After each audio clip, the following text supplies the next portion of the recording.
Okay. अच्छा, the bad part is unfortunately for today's lecture कि जो हमारा कोड था लेटेस्ट वो हमारे दूसरे सिस्टम में ही है। So we are taking class from home. तो मैंने कोशिश की है, जो हमने अपलोड किया था तो वो एक वीक यही हमारे पास पुराना कोड है, हम वहाँ से स्टार्ट करेंगे। यानी मार्च 27 का आखिरी कोड हमारे पास है। तो वो याद ही नहीं रहा कि उस सिस्टम से हम लास्ट टाइम उसे पुश करते और then we could get it here. Anyways, जो टॉपिक हमने करना है वो इससे भी होपफुली हो जाएगा, ठीक है।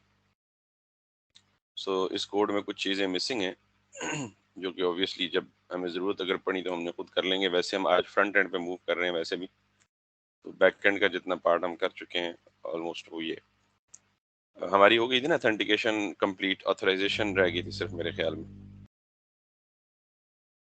Yes, sir. Authentication हो गई। Okay, great.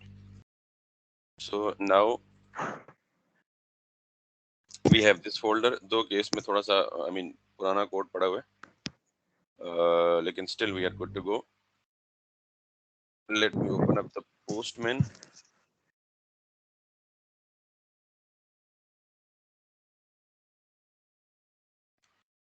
और आपको पता है कि इससे पहले हम बैकएंड पे काम करते रहे हैं, और बैकएंड से पहले हम रिएक्ट की एक छोटी सी मतलब रिएक्ट का कंप्लीट फ्रंट एंड पढ़ चुके हैं। दो टॉपिक्स रहते थे हमारे, अगर आपको याद हो। एक तो फॉर्म हैंडलिंग या फॉर्म वैलिडेशन, और दूसरा हमारा रिडक्स का टॉपिक रहता है। और यही दोनों आखिरी टॉपिक्स हमारे।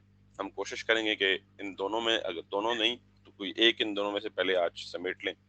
दूसरा हम एक आध लेक्चर और होगा, या आज ही के लेक्चर में कोशिश करेंगे, अगर कंटिन्यूटी में हमें इजाज़त दी इसने तो हम उसको आज ही कवर कर लेंगे।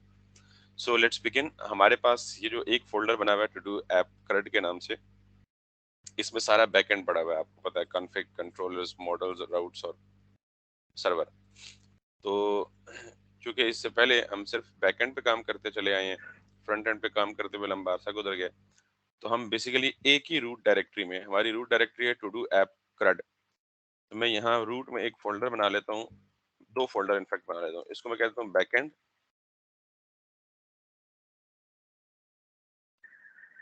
और यहाँ से सारा कुछ मैं एक्सक्लूडिंग दिस कट करता हूँ, और बैकएंड के सारे कोड को बैकएंड के फोल्डर के अंदर मूव करता हूँ। So now this is the first step कि अब चूंकि मुझे बैकएंड और फ्रंट एंड अलग अलग करना है, तो मैंने बैकएंड सारा अलग से फोल्डर में बना रख दिया, और एक और फोल्डर बनाऊंगा जिसको मैं नाम दूंगा जी फ्रंट एंड। और मैं इस फ्रंट एंड के अंदर जाके what I will be doing is कि मैं यहाँ पे जाके शो मोर ऑप्शंस पे जाके इसे open with visual studio code करूंगा। और अब हमारा बैकएंड बना हुआ है, लेकिन आपको चूंकि पता है कि ये हमने गिटहब से उठाया है, तो गिटहब में नोड मॉड्यूल्स नहीं होते। तो बैकएंड को सक्सेसफुली चलाने के लिए npm इंस्टॉल करना पड़ता है, ताकि वो पैकेज डॉट जेसन में जाके जितनी भी डिपेंडेंसी बैकएंड को चाहिए वो सारी की सारी डिपेंडेंसीज को इंस्टॉल कर ले। So currently I am in the root directory which is todo app crud, और मैं इसे मूव करूंगा टू दी बैकएंड। तो दिस इज माय बैकएंड, और यहाँ पे करूंगा npm इंस्टॉल, सो दैट ये अपनी सारी की सारी डिपेंडेंसीज को उठा ले और इंस्टॉल कर ले। So it is done. Now if I run npm start, तो सर्वर स्टार्टेड और डेटाबेस आल्सो कनेक्टेड। इसका मतलब हमारा बैकएंड जो है वो ठीक हो गया। So let this keep running. Backend को मैंने कर दिया कोलैप्स, आ गया फ्रंट एंड के ऊपर। और यहाँ टर्मिनल में ये एक विंडो में ये ओपन रहने दें, या इसे बंद भी कर सकते हैं, बाद में दोबारा आ जाएंगे इसको ओपन कर लेंगे। सेकंड टर्मिनल खोलें। ये जितने टर्मिनल आप खोलते हैं ये साइड पे आपको उनका रिकॉर्ड आइडिया पता लग जाता है, मतलब यहाँ पे सारे हुए होते हैं। तो अब दोबारा मैं आ गया हूँ टू डू ऐप की रूट डायरेक्टरी में। मैं यहाँ से जाऊँगा अब फ्रंट एंड की डायरेक्टरी में, दिस, और यहाँ आपको पता है कि मैं npx create react app, ठीक। इसके अलावा मुझे क्या चाहिए होगा, फ्रंट एंड की ऐप में राउटर चाहिए होगा, खैर जितना भी कुछ चाहिए होगा बाद में इंस्टॉल कर लेते हैं। पहले हम हमें पहले क्या करना है, साथ पाथ भी देना है कि हम करंट डायरेक्टरी में ये ऐप क्रिएट करना चाहते हैं। सो let me do that this. और डॉट डॉट का मतलब ये है कि इसके अंदर और कोई फोल्डर ना बनाए, करंट डायरेक्टरी में ही क्रिएट रिएक्ट ऐप बनाए। ये मुझसे पूछेगा जी कि इस टूल को रिक्वायर्ड है क्या, need to install the following package, create react app यानी क्रा टेम्पलेट, ये इंस्टॉल करेगा तो मैं इसे यस कर देता हूँ।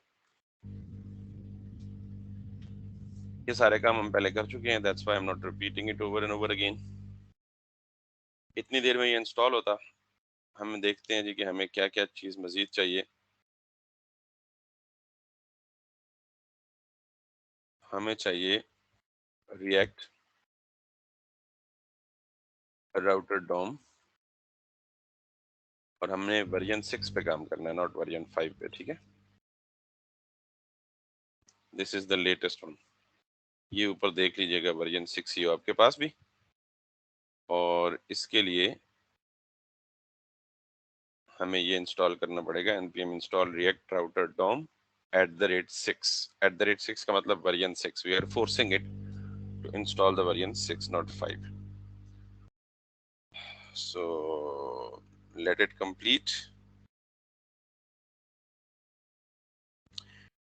और इसी तरह हमें आज का जो टॉपिक है हमारा बेसिकली वो फॉर्म हैंडलिंग और फॉर्म वैलिडेशन है। वैसे तो हम फॉर्म को मैनुअली हैंडल किया है कि जब भी कोई यूजर इनपुट में टेक्स्ट बॉक्स एंटर करे, हम कैसे उस टेक्स्ट बॉक्स के इनपुट को ग्रैब करके लोकल स्टेट में सेव करते हैं और फिर लोकल स्टेट से जहां भी रिक्वायर्ड होता है बैकएंड पे भेजना होता है या डिस्प्ले करना होता है या कंसोल करना होता है, वो डाटा कंसोल करते हैं। लेकिन आज हम जरा ज्यादा प्रोफेशनल और प्रेफर्ड वे पढ़ेंगे फॉर्म को हैंडल करने का, और फिर मोर इंटरेस्टिंगली फॉर्म की एरर हैंडलिंग, और फिर उसके बाद आज ही के लेक्चर में होपफुली हम फाइल हैंडलिंग यानी इमेज अपलोड करना है यूजर साइन अप के दौरान, तो वो इमेज अपलोडिंग वगैरह पे कैसे काम करते हैं। सो एक और लाइब्रेरी है, दैट इज फॉर्मिक। ये लाइब्रेरी फॉर्म हैंडलिंग के लिए इस्तेमाल होती है, रिएक्ट नेटिव में भी इस्तेमाल हो सकती है, और रिएक्ट प्लेन जो हम पढ़ रहे हैं रिएक्ट उसमें भी इस्तेमाल हो सकती है। फ्रंट एंड की फॉर्म वैलिडेशन है, फॉर्म हैंडलिंग है। तो we will be talking about Formik, और along with the formic we will also be talking about YAP. So what is YAP? YAP validation in fact.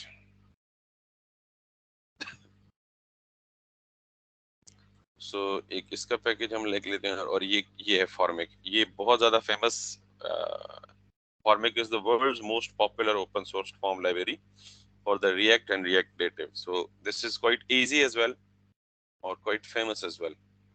So we will be using it. So let's see कि हमारी installation complete हुई है या नहीं हुई।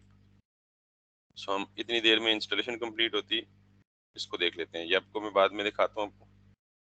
सो we do have this Formik. सबसे पहले obviously आप गेट स्टार्टेड करेंगे जब भी किसी काम को करते हैं। आप इसको बड़ी डिटेल के साथ थैरोली स्टडी कर सकते हैं, इसका इम्पैक्ट देख सकते हैं, ये इसके कुछ फीचर्स वगैरह हैं ये भी देख सकते हैं। इंस्टॉलेशन पे हम आएंगे वापस बाद में। जो मैं चीज दिखाना चाहता हूँ आपको, this is the way actually we do it with. तो हम यहाँ से एक सैंपल उठाएंगे और उसको इम्प्लीमेंट करेंगे, और फिर मैं उसको वन बाय वन एक्सप्लेन करूंगा कि what actually it is doing. So let me go and exactly pick up the place.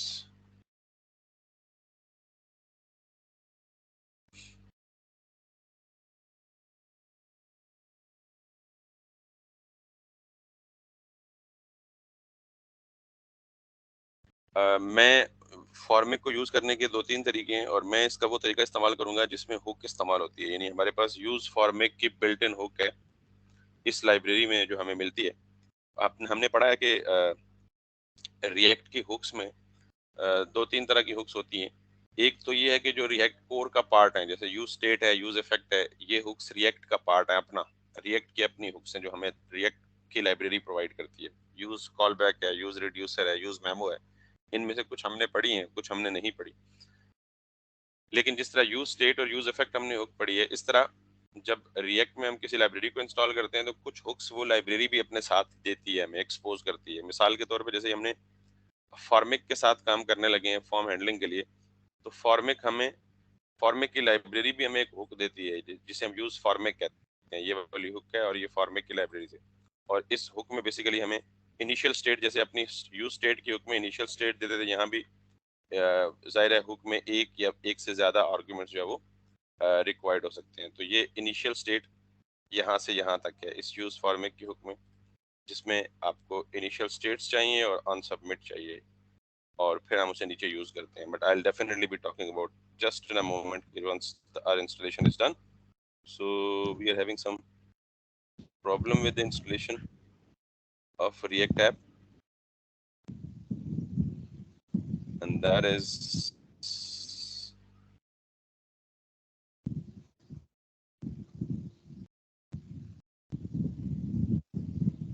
I don't know probably what's going on with it.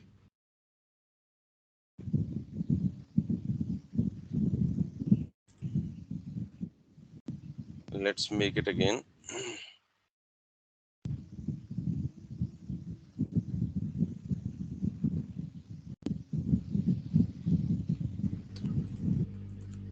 Okay so अभी इसको दोबारा हम ट्राई करते हैं installation की।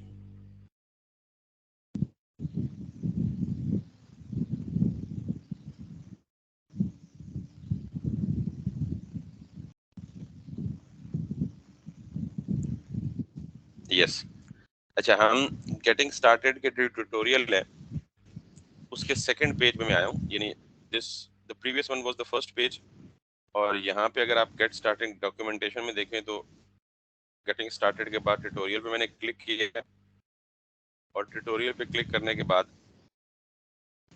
ये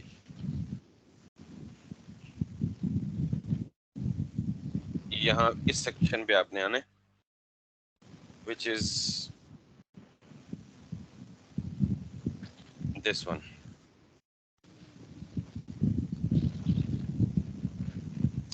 अच्छा, किसी के माइक से शोर की आवाज भी आ रही है, जरा वो काइंडली माइक म्यूट कर दें अपना।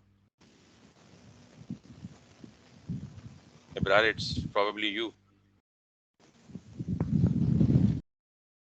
ओके, सो यहाँ बेटा वैसे ऊपर की जितनी एग्जांपल्स हैं सारी एग्जांपल्स में यही बताया गया कि फॉर्म वैलिडेशन कैसे होती है, एरर हैंडलिंग कैसे होती है। तो ये ऊपर काफी सारी जगहों पे एरर्स मैनुअली हैंडल हुए हैं। तो यहाँ पे हमने देखना है कि स्कीमा वैलिडेशन विद यप, यानी हमने दो लाइब्रेरीज को इन कंजक्शन यानी इकट्ठा यूज करना है। एक है हमारे पास यप और एक है हमारे पास फॉर्मिक। जरा इसको देख लें। फॉर्मिक क्या करती है, हमारी फॉर्म की स्टेट हैंडलिंग करती है, फॉर्म में डाटा हैंडलिंग करती है। मिसाल के तौर पे किसी इनपुट में डाटा आया तो हमने वो डाटा कैप्चर करके लोकल स्टेट में सेव किया, और फिर उस डाटा को फॉर्म में सबमिट किया, सर्वर साइड पे सबमिट किया या कंसोल किया या व्हाटएवर उसके साथ जो भी काम हमने किया। तो Formik is for form handling और Yup is for form validation. तो ये दो डिफरेंट कॉन्सेप्ट्स हैं, फॉर्म हैंडलिंग और है और फॉर्म वैलिडेशन और है। वैलिडेशन का मतलब ये है कि कोई इनपुट खाली है तो उसको एरर मैसेज दे दो, किसी इनपुट में इनवैलिड इनपुट है यानी ईमेल इनपुट इनवैलिड दे दिया उसने, सीएनआईसी इनवैलिड दे दिया उसने, यूजर नेम और पासवर्ड इनवैलिड दे दिया, तो आपने वो चेक करना है, या वो ये चीजें जो है इनके अगेंस्ट आपने एरर मैसेजेस दिखाने हैं, तो ये वैलिडेशन है। और हैंडलिंग क्या है कि अगर उसने इनपुट दे दिया और वैलिड इनपुट है और आपने उस इनपुट को कैप्चर करके किसी लोकल स्टेट में डालना है और फिर उसके ऊपर फर्दर प्रोसेसिंग करनी है। तो ये दो different topics with two different libraries, जो मैंने दोनों लाइब्रेरीज को इकट्ठा यूज करूंगा। ऑब्वियसली ये इकट्ठी यूज होंगी तभी इनका फुल फ्रूट जो है वो हमें मिल सकेगा। तो I think it is clear now कि Formik is for form data handling and Yup is for form validation. और इसमें फॉर्म वैलिडेशन डिले करने का भी मकसद ये था कि इसमें स्कीमा लेवल की वैलिडेशन होती है, जिस तरह हमने बैकएंड में पढ़ी है। I don't know what's wrong with it, let me fix this first. Node latest version है और that's gonna be problem related to network category connectivity. Let me switch the network. Maybe कि मैं थोड़ी देर के लिए डिस्कनेक्ट हो जाऊं, but I think I'll be back.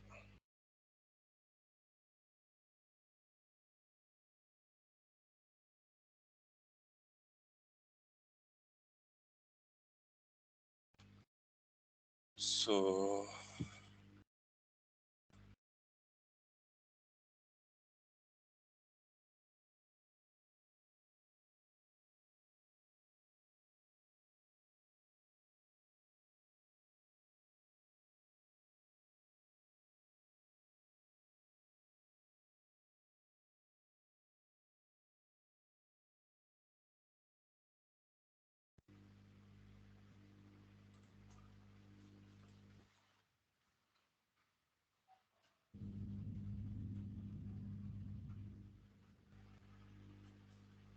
okay, am I audible now?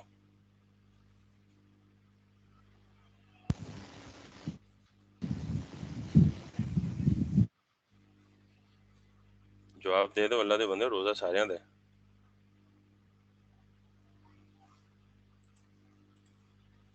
Yes, sir.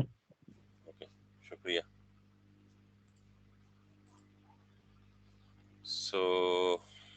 So I was talking about कि जी हम दो लाइब्रेरीज को इन कंजंक्शन यूज करेंगे। अच्छा, यप के बारे में बात कर रहा था कि ये स्कीमा बेस्ड वैलिडेशन है। जिस तरह आपने ये काम किया ना बैकएंड के अंदर जाके, मॉडल्स के अंदर जाके स्कीमा में यहाँ पे वैलिडेट किया है चीजों को, क्योंकि मैं आपको पहले बताया कि मैं थोड़ा सा पुराना कोड लेके चल रहा हूँ, दूसरे सिस्टम में लेटेस्ट कोड।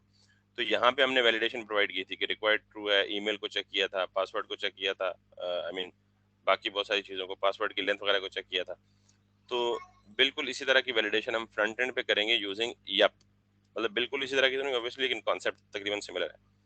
कि यहाँ पे आप अगर देखें कि हम यप का ऑब्जेक्ट यूज कर रहे हैं और उसके अंदर ये एक ऑब्जेक्ट पास कर रहे हैं जिसके अंदर हम अपनी वैलिडेशन चेक कर रहे हैं। यानी हमारी फर्स्ट नेम की एक फील्ड है, लास्ट नेम की एक फील्ड है और ईमेल की एक फील्ड है। और इनिशियली इन तीनों की वैल्यू एम्प्टी स्ट्रिंग है। First name is going to be empty string, last name is going to be empty string, email is going to be empty string. तो हम ये चेक कर रहे हैं कि फर्स्ट नेम के अगेंस्ट चेक करो कि यप डॉट स्ट्रिंग, कि ये मस्ट है कि स्ट्रिंग हो। फिर हम चेनिंग कर रहे हैं, मेथड चेनिंग। फिर डॉट मैक्स, मतलब मैक्सिमम 15 कैरेक्टर्स हो, और अगर 15 से ऊपर हो तो ये मैसेज दे must be 15 characters or less. और रिक्वायर्ड हो कि लाजमी इस फील्ड में डाटा एंटर करे, अगर इस फील्ड को खाली छोड़ के जाना चाहे तो ये मैसेज दे कि दिस फील्ड इज रिक्वायर्ड या सिर्फ रिक्वायर्ड। इसी तरह बाकी काफी सारे रूल्स यहाँ स्पेसिफाई कर सकते हैं। तो हमें मैनुअली खुद से जावास्क्रिप्ट में इफ एल्स की कॉम्प्लेक्स कंडीशन लगाने की जरूरत नहीं है। बिल्कुल ये हमें यप फैसिलिटी देती है ये काम करने की, ये बिल्ट इन फंक्शंस देती है। इसी तरह लास्ट नेम की फील्ड में जब हम वैलिडेशन लगाएंगे तो हम लास्ट नेम को भी चेक करेंगे कि yep डॉट स्ट्रिंग, यानी it should be a string, then it's maximum character should be 20, then it is required. Obviously आप मिनिमम भी कर सकते हैं, मैक्सिमम भी कर सकते हैं। फिर इस पे भी वो रेजेक्स की वैलिडेशन या रेजेक्स का पैटर्न लगा के चेक कर सकते हैं, ईमेल, फोन या बाकी कोई चीज जिस तरह हमने बैकएंड पे की है। और फिर ऑन सबमिट हो तो ऑन सबमिट के बाद क्या करना चाहिए, इस केस में ये सिर्फ अलर्ट कर रहा है जितना भी डाटा यूजर जो वो कर रहा है। और फिर ये ऑब्वियसली हमारा JSX है कि हम फॉर्म को इस तरह रखते हैं। So we will come back to definitely this example once our installation is done. So our installation is done. Probably that was the issue with the internet connection. तो अब मुझे क्या करना है, यहाँ पे सिंपली चूंकि मेरी फ्रंट एंड की एप्लीकेशन में रिएक्ट की ऐप बन चुकी है, so let's quickly npm start it.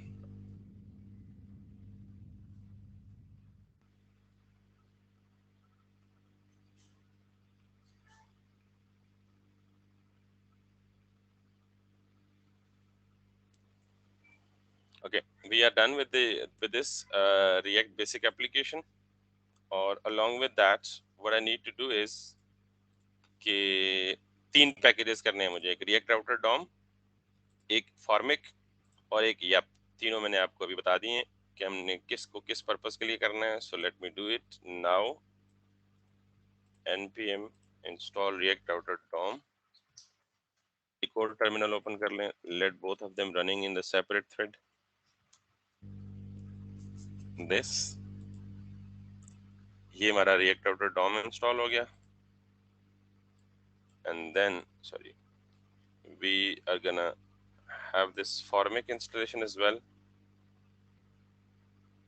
बिल्कुल डॉक्यूमेंटेशन को भी अगर आप फॉलो करना चाहें तो स्टेप बाय स्टेप सब कुछ साथ इन्वॉल्व है। So we will be writing this command npm install formic। So copy this, come back here, formic,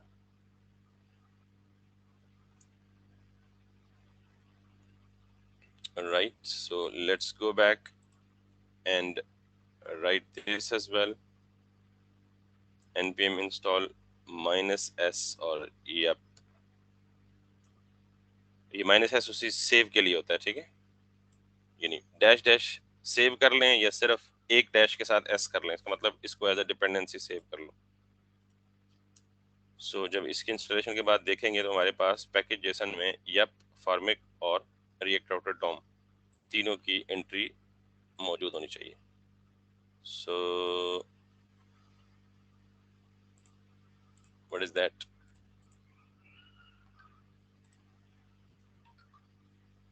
ये देखें जी, फॉर्मिक आ गया, रिएक्ट राउटर डॉम आ गया और yep आ गया। लेकिन इसने दो पैकेज जेसन क्यों बनाई है?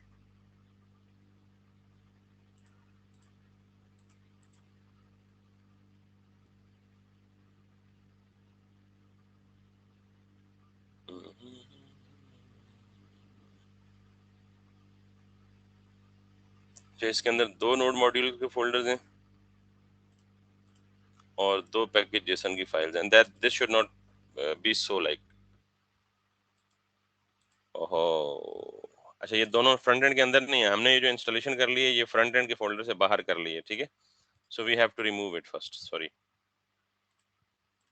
ये देखें, इधर भी एक एप्लीकेशन बन गई है और फ्रंट एंड के अंदर भी एक एप्लीकेशन बन गई है। So we are not suppose to do that. Yes yes yes yes yes. तो हम ये जो फ्रंट एंड के बाहर जो कुछ भी बना है इसको कर देते हैं delete,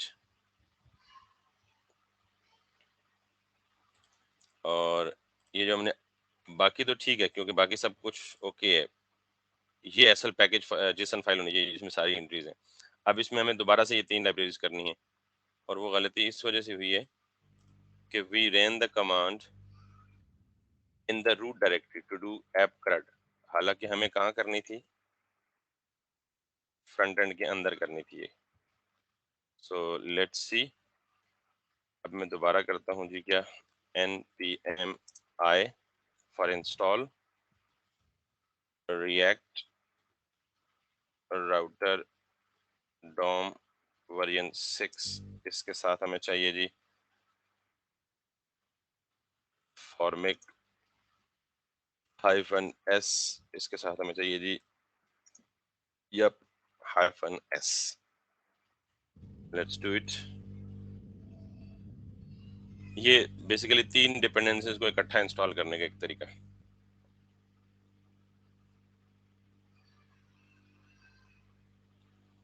Okay, we are done with it. Let's come back, check the package JSON.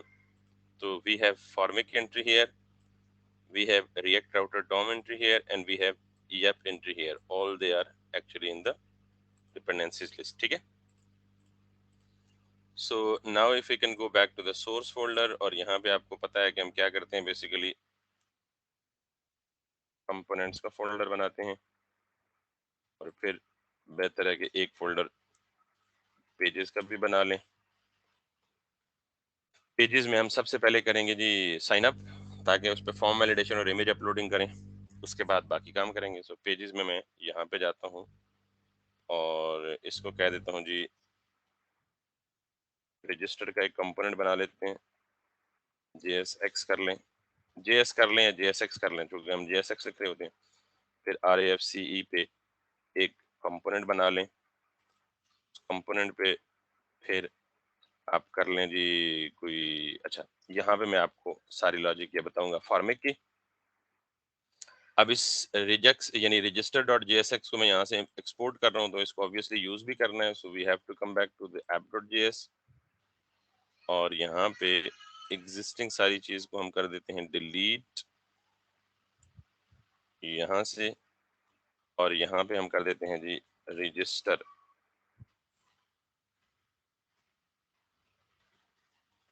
So we have imported this as well. So let's see our application is running or not. Still successfully, yes, everything is blank because we didn't write anything in the register component. So this is a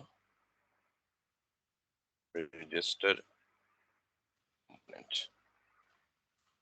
register component. So let's get back to this. So this is the register component. So यहाँ तक hopefully कोई मसला नहीं होगा आपको, simple plain UI है, इसमें कोई बड़ी रॉकेट साइंस नहीं लगाई। अब मैंने यहाँ पे बनाना है रजिस्ट्रेशन का फॉर्म, और मेरे बैकएंड के मुताबिक मुझे रजिस्ट्रेशन फॉर्म में क्या क्या चीज चाहिए, टाइटल, डिस्क्रिप्शन और स्टेटस। Got it? तो लेट्स मूव अहेड, और मैं यहाँ पे जाके फॉर्मिक में जाता हूँ, और मैंने जैसे आपको बताया था कि फॉर्मिक में यहाँ पे हमने वैसे तो डिफरेंट पार्ट्स को टच कर सकते हैं। आप ट्यूटोरियल में जाएं, क्योंकि अब आप इतने माशाल्लाह इनफ यूजर हो चुके हैं बैकएंड और फ्रंट एंड दोनों को पढ़ के, अब आप ऑब्जेक्ट्स को और अपना ऑब्जेक्ट्स की वेरिएशंस को समझ सकते हैं। सो मैं जिस पार्ट को यहाँ से उठा रहा हूँ ट्यूटोरियल्स में से, वो पार्ट आप हेडिंग याद रख लें। इससे ऊपर चाहें तो आप जिस मर्जी को ट्राई कर लें, सारे काम करेंगे। लेकिन मैं कह रहा हूँ स्कीमा वैलिडेशन विद यप, मैं इस वाले पार्ट को उठा रहा हूँ। मैंने स्कीमा यानी यप ऑलरेडी इंस्टॉल कर लिया, ये कमांड ऑलरेडी मैंने इशू कर दी है। और उसके बाद I can do take this example. Got it? This is under the heading of schema validation with Yup. यहाँ से भी आप देख सकते हैं राइट साइड। इस पे अगर आप यहाँ नीचे आके देखें तो वो कह रहा है जी कि again yep is 100% optional, however we suggest giving it a try. As you can see above, we express the exact same validation function वगैरह वगैरह। मतलब ये कि पहली बात ये कि आप इस वक्त मैं फॉर्मेक की डॉक्यूमेंटेशन में हूँ, और फॉर्मेक की डॉक्यूमेंटेशन में ये खुद रिकमेंड कर रहा है कि आप किसको ट्राई करें, यप को ट्राई करें। और जब आप रिएक्ट की ऑफिशियल डॉक्यूमेंटेशन को पढ़ेंगे तो रिएक्ट की ऑफिशियल डॉक्यूमेंटेशन में फॉर्म हैंडलिंग के लिए फॉर्मिक को रेकमेंड किया गया है कि फॉर्मिक आप यूज करें फॉर्म हैंडलिंग के लिए। This is the better library या बेस्ट लाइब्रेरी। तो that's why we are using it, mean the reason being that. So अब मैं क्या करूंगा, मैं यहां से ये पूरा उठाऊंगा, इस पूरे कोड चंक को उठा लें, कॉपीड, और अपने इस रजिस्टर कंपोनेंट के बजाय इसको सेलेक्ट करके रिप्लेस कर दें with the one that you have just I mean copied. अब चूंकि हमारे कंपोनेंट का नाम क्या होना चाहिए, रजिस्टर, तो पहला काम आप क्या करें, यहाँ पे क्या करें, इसको रजिस्टर कर लें। And the second thing that you have to do is, क्योंकि ये हमने ऑलरेडी इंपोर्ट किया हुआ है, तो आप इसको क्या कर लें, एक्सपोर्ट डिफॉल्ट दिस। अब अगर आप यहाँ पे जाएं तो फ्रंट एंड में सिर्फ आपको प्लेन यूआई बना बना मिलना चाहिए, फर्स्ट नेम, लास्ट नेम और ईमेल एड्रेस। दो के these are the field that are not required. इस पे वैलिडेशन वगैरह सब कुछ अप्लाई हुआ है, लेकिन हम इसकी थोड़ी सी बेसिक सी स्टाइलिंग कर देते हैं ताकि ये थोड़ा सा अच्छा दिखे, और हम अपनी मर्जी की फील्ड देते हैं। First name, last name, email के बजाय हमने जिसका बैकएंड बनाया हुआ है वो क्या है, किधर है हमारा बैकएंड, ये टाइटल, डिस्क्रिप्शन और स्टेटस चाहिए हमें। टू डू का हमने सॉरी ये तो टू डू है ना, हम यहाँ यूजर का स्कीमा बनाएंगे जो हम मिस कर गए हैं लेटेस्ट पार्ट। और यूजर के स्कीमा में हम कहते हैं जी कि ईमेल, यूजर नेम, पासवर्ड और इमेज, ये चार फील्ड्स हम रखते हैं। अभी हम स्कीमा बनाते हैं उस पर, पहले हम फ्रंट एंड को हैंडल कर लेते हैं because today's lecture is specifically related to the front end. So ये बेसिक सा फॉर्म है, तो मैं इस फॉर्म को क्या कर देता हूँ जी, फर्स्ट नेम, लास्ट नेम, चलें इसको रहने देते हैं, इसके साथ ही हम कर देते हैं जी ईमेल भी कर देते हैं, और पासवर्ड भी कर देते हैं, क्योंकि हम ऑब्वियसली यूजर को, पहले मैं आपको ये समझा देता हूँ कि ये ऑलरेडी हो क्या रहा है, फिर मैं आपको जरा उस पर नई फील्ड्स क्रिएट करके दिखाऊंगा। सबसे पहले तो ये एज इट इज कंपोनेंट है। इस कंपोनेंट के अंदर यहां से लेके यहां तक जिस तरह हम कोई भी हुक इस्तेमाल करते हैं, उसी तरह फॉर्मिक एक हमें हुक देती है जिसको हम लेट सपोज कोई भी नाम दे सकते हैं, वेरिएबल का नाम आपकी चॉइस का। मैं इसको चूंकि फॉर्मिक है तो फॉर्मिक ही नाम दे दूं, और इसके बाद ये यूज फॉर्मिक की हुक देती है आपको। ये बिल्ट इन हुक है जो मैंने इंपोर्ट की है कहाँ से, फॉर्मिक की लाइब्रेरी से। ये फॉर्मेट की लाइब्रेरी एक ऑब्जेक्ट लेती है एज एन इनिशियल स्टेट। इस ऑब्जेक्ट में तीन चीजें रिक्वायर्ड होती हैं, यानी तीन चीजें एज एन इनिशियल स्टेट देनी होती है। पहली आपने इनिशियल स्टेट, दूसरा आपने वैलिडेशन स्कीमा, और तीसरा आपने ऑन सबमिट। ये तीन वैल्यूज उसको चाहिए, किसको? यूज फॉर्मेट की हुक को। सो पहला आपको क्या चाहिए? इनिशियल स्टेट या इनिशियल वैल्यूज। एक ऑब्जेक्ट होगा, ऑब्वियसली आपकी इनिशियल वैल्यूज मल्टीपल हो सकती हैं। उस फॉर्मेट की हुक को दूसरी चीज जो चाहिए वो चाहिए वैलिडेशन स्कीमा। ये अगर आप यहाँ देखें तो ये आपको हिंट्स भी दे रहा है। ये भी क्या होगा? बेसिकली वैलिडेशन स्कीमा एक ऑब्जेक्ट। यहाँ डॉक्यूमेंटेशन में साथ देखते रहिए कि वैलिडेशन स्कीमा, बल्कि ये बेसिकली पूरा यप का एक ऑब्जेक्ट लेगा। और मैं इसको ये कर देता हूँ बजाय इसके, क्योंकि मैंने यप इंस्टॉल किया है। इंपोर्ट एप इसका मतलब है इंपोर्ट स्टैरिक का मतलब यप से सब कुछ इंपोर्ट कर लो, स्टैरिक का मतलब ऑल। तो यहाँ पे मैं यप डॉट ऑब्जेक्ट, ये बिल्ट इन फंक्शन है यप का। यूज फॉर्मेट की हुक में ओवरऑल एक ऑब्जेक्ट दिया जा रहा है, उस ऑब्जेक्ट के अंदर ऑब्जेक्ट के अंदर आपको पता है की वैल्यू पेयर होता है। की में इनिशियल वैल्यूज, और इनिशियल वैल्यूज में हम अपनी जितनी भी स्टेट्स हमें चाहिए होंगी, first name, last name, email, password वगैरह सारा कुछ वो इधर देंगे। सेकंड जो इसमें है ऑब्जेक्ट की एंट्री, वो हमें कहती है जी कि आप यप डॉट ऑब्जेक्ट, और इसके अंदर फिर एक ऑब्जेक्ट लेगा ये। इस ऑब्जेक्ट के अंदर हम बाकी चीजें स्पेसिफाई करेंगे। और ये जो तीसरी चीज लेता है यूज फॉर्मेट की hook, that is on submit. यानी जब डेटा आ जाए तो फिर क्या करे? फिर कोई कॉल बैक फंक्शन ले।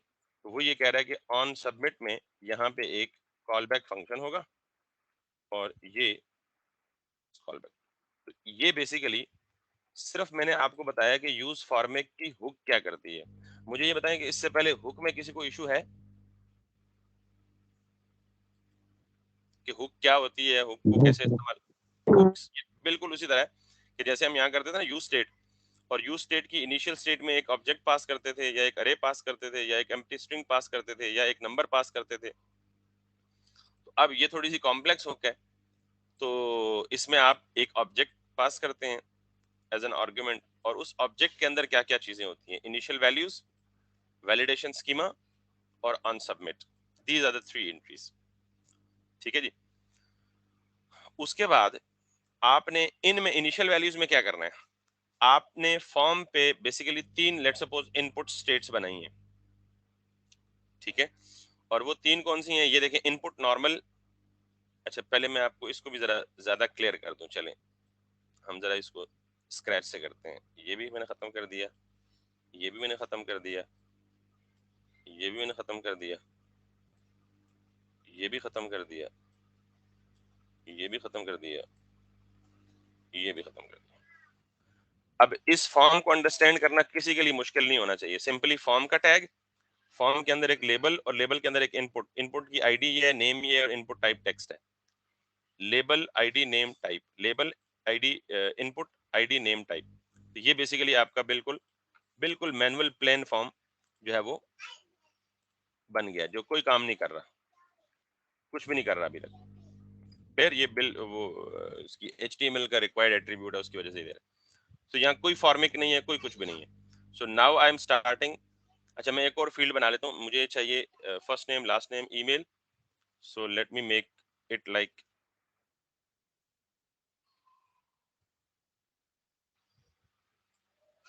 ईमेल के बाद पासवर्ड कर लेते हैं। इसको इसको और इसको हम कर लेते हैं जी पासवर्ड। इसकी एक और कॉपी बना लेते हैं, और इसको हम करते हैं जी, this is again a password. इसको हम कर लेते हैं पासवर्ड के बजाय IMA या AVATAR, अवतार, यानी इमेज में अपलोड कर लो। इसको भी अवतार बोल देते हैं, इसको भी अवतार बोल देते हैं, और इसको हम कह देते हैं जी कि this is going to be the file.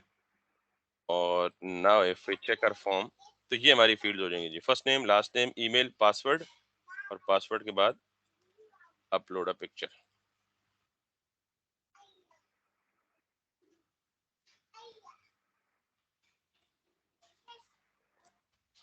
इसकी हम बेसिक से स्टाइलिंग कर लेते हैं जी। बेसिक से स्टाइलिंग तो what we are going to do is, मैं इसको भी यहाँ से हटा देता हूँ ताकि हम बिल्कुल फॉर्मिक को स्क्रैच से स्टार्ट करें। यहाँ तक तो समझ आ गया ना, यूज फॉर्मिक की हुक बेसिकली आपसे 3 चीजें लेती है। हम यूँ करते हैं कि इसको हम कह देते हैं जी class name is going to be register form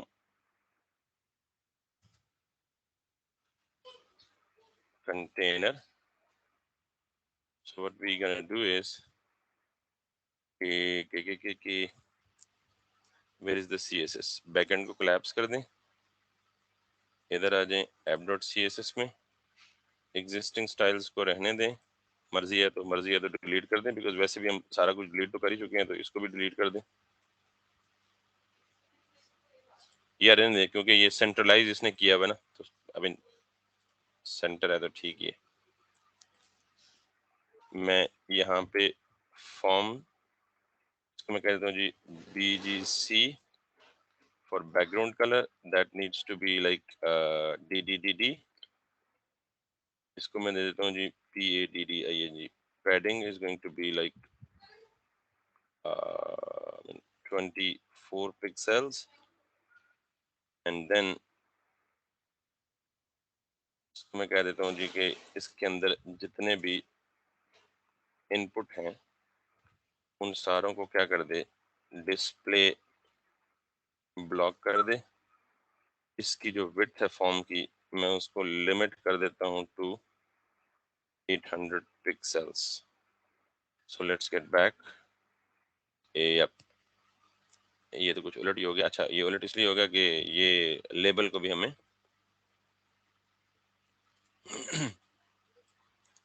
ये जो इसकी एग्जिस्टिंग स्टाइल है ना, ये इसको खराब कर रहे हैं। Anyways, so this is fine now. मैंने सारे एग्जिस्टिंग स्टाइल खत्म कर दिए, अपने स्टाइल्स दे दिए, गॉट इट। एंड देन इसको हम कर देते हैं जी, ये है जी सिर्फ इनपुट ही नहीं, बल्कि इसके अंदर जो लेबल्स हैं उनको भी ब्लॉक करे और मार्जिन करे विच इज 0 पिक्सल। ये आप अपनी मर्जी से जैसे चाहें स्टाइल कर लें। I am just taking it for the, और डिस्प्ले ब्लॉक है और मार्जिन। अच्छा, ये इनपुट के साथ ही LABEL लेबल भी, LABEL लेबल ही है या LA।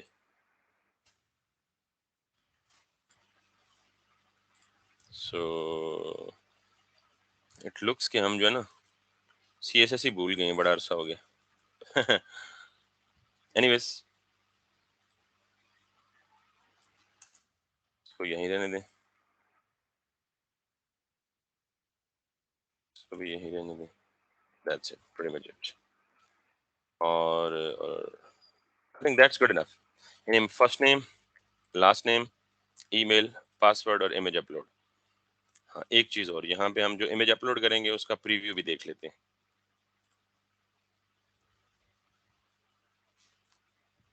So let's see it in action. MAGEIMG,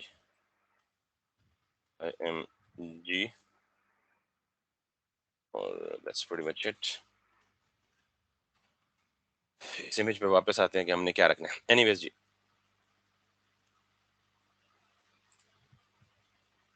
इसको हम कह देते हैं जी display flex justify content center. वही क्या हो गया है?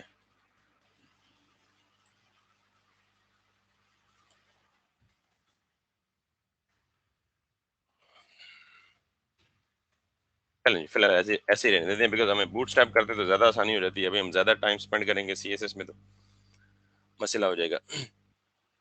So this is the bare minimal thing.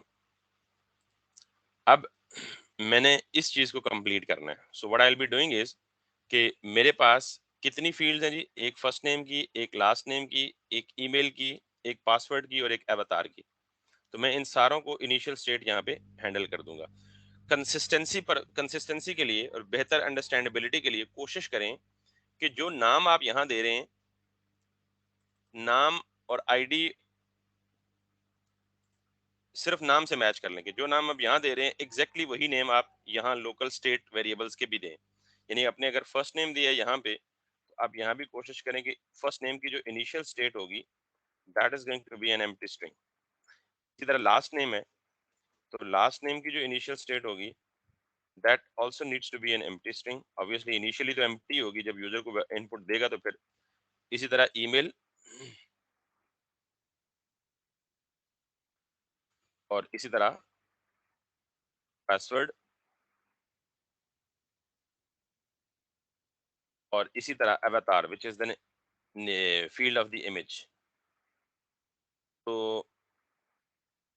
ये आपकी यूज फॉर्मेट का पहली रिक्वायरमेंट पूरी होगी कि आपने अपने फॉर्म में जितनी भी इनपुट फील्ड्स डालनी है उन सब को इनिशियली यानी उनकी इनिशियल स्टेट डिफाइन कर देनी है। So my initial state is obviously an empty string. Second step is you have to go to again the format and आपने ये देखना है कि आपने अब रूल्स डिफाइन करने हैं कि जो फर्स्ट नेम इनिशियली एम्प्टी रखी है आपने, जब यूजर वैल्यू एंटर करे तो कौन कौन से रूल्स इस पे अप्लाई करो। यानी ये यूजर लाजमी इसको स्ट्रिंग ही रखे, अल्फा न्यूमेरिक वगैरह ना दे, इसके मैक्सिमम कैरेक्टर्स इतने रखे, मिनिमम इतने रखे। ठीक है, ये जो रूल्स है ना, मैक्स, ये बिल्ट इन फंक्शंस हैं, स्ट्रिंग, मैक्स, रिक्वायर्ड, ये सारे आपको यप की लाइब्रेरी में यहाँ से मिलेंगे क्योंकि ये यप का पार्ट है। तो यप में अगर आप आए बिल्कुल बॉटम पे, तो ये सारे फंक्शंस आपको मिलेंगे। ये देखें,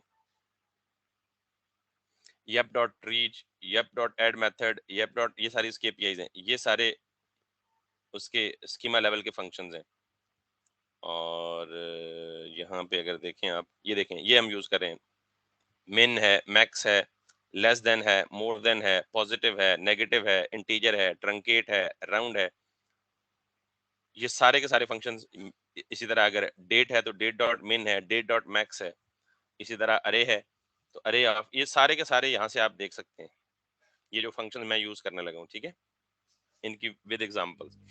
तो बेसिकली यहाँ पे ये जो मैंने इनिशियल फील्ड्स रखी हैं एम्प्टी स्ट्रिंग्स, अब उन पे मैं वैलिडेशन रूल्स एनफोर्स करने लगा हूँ। और वो क्या है, यहाँ पे मैं जाऊंगा यप के ऑब्जेक्ट के अंदर, बिल्कुल इस सिंटैक्स को फॉलो करें। इनिशियली आपको ये लग सकता है, मतलब थोड़े से कंफ्यूज हो सकते हैं, मैं भी इसीलिए बार बार डॉक्यूमेंटेशन से दिखा रहा हूँ ताकि हम किसी भी पॉसिबल मिस्टेक से बच सकें। तो ये एक ऑब्जेक्ट है बेसिकली, इस ऑब्जेक्ट में भी फिर की वैल्यू पेयर में हमने देने हैं वैलिडेशन रूल्स। तो अगेन ये जो फर्स्ट नेम की फील्ड है इसको मैंने पकड़ा और मैंने इसको कहा जी कि ये Yup with capital Yup dot string, यानी this should be a string. इसके साथ डॉट करें, इसको मेथड चेनिंग कहते हैं। यानी आप एक मल्टीपल फंक्शंस को एक साथ चेन कर देते हैं यूजिंग डॉट ऑपरेटर्स। मैं इसे कह देता हूँ जी कि फर्स्ट नेम में डॉट मिन जो है, लाइक दिस, मिन में कर देता हूँ और मैक्स भी कर देता हूँ। तो मैं करता हूँ जी डॉट मिन, इसको कह देता हूँ जी कि 3 कैरेक्टर्स होने चाहिए, और अगर 3 कैरेक्टर से बढ़ जाएं तो मैं मैसेज दे दूं कि first name should B at least 3 characters long. ये मैंने मिन स्पेसिफाई कर दिया। अब मुझे मैक्स भी स्पेसिफाई करना है, तो मैं फिर चेनिंग करके मैक्स कर दूं इसको, और मैक्स में मैं चाहता हूं कि 15 हो, और अगर 15 से एक्सीड करें तो एरर मैसेज दे दो। अब अगर ये काम हमें मैनुअली करना होता ना, तो हम इफ एल्स लगा के तंग हो जाते। तो हमें ये यप कितने nice neat and clean validation की फैसिलिटी देती है। सो मैं फिर ये कहता, इसके लिए एरर मैसेज दे देता हूँ जी कि first name should not be, should be maximum 15 characters long. ठीक है, अब आपने कई और रूल्स भी अप्लाई करने होंगे obviously, so it is taking longer. तो आप इनको अलग अलग लाइन में कर लें, यानी आप इसको यूं करके यूं कर लें, फिर इसको यूं कर लें, exactly the way it did right over here. अब इसके बाद मुझे क्या चाहिए, डॉट रिक्वायर्ड, और अगर ये रिक्वायर्ड यूजर मतलब मिस कर दे ये फील्ड, तो इसको भी मैसेज दोगे first name is required. So this is again your custom message. तो ये हमारी एक फील्ड की वैलिडेशन होगी, ये which is the first name. यहां तक क्लियर है जी?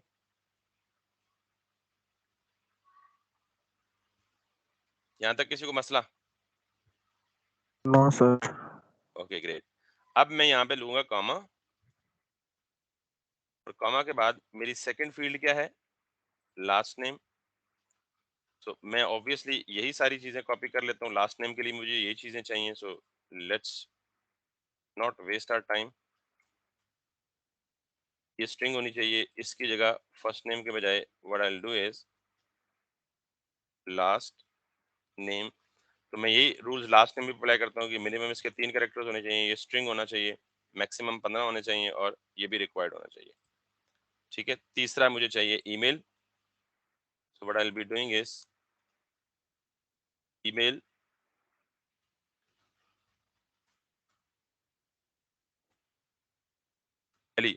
email should also be a string।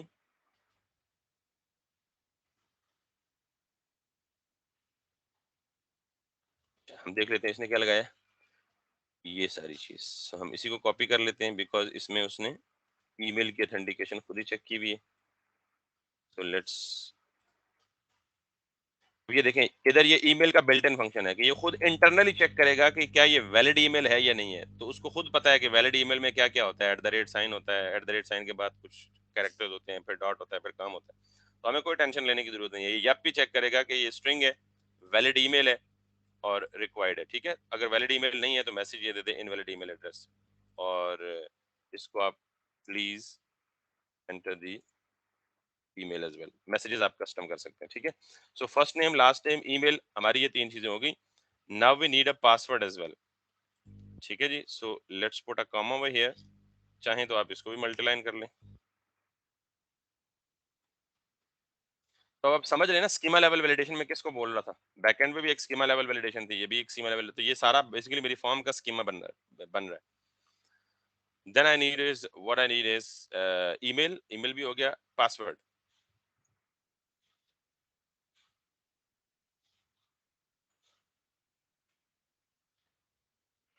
इस पासवर्ड पे मैं अगेन क्या करूंगा जी, कुछ रूल्स यहीं से ले लेता हूँ।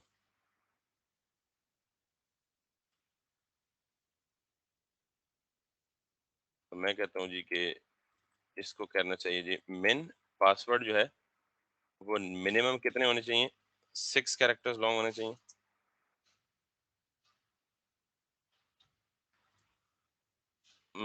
Password should be at least 6 long. इसको यहाँ पे डाल के, sorry not this, rather this,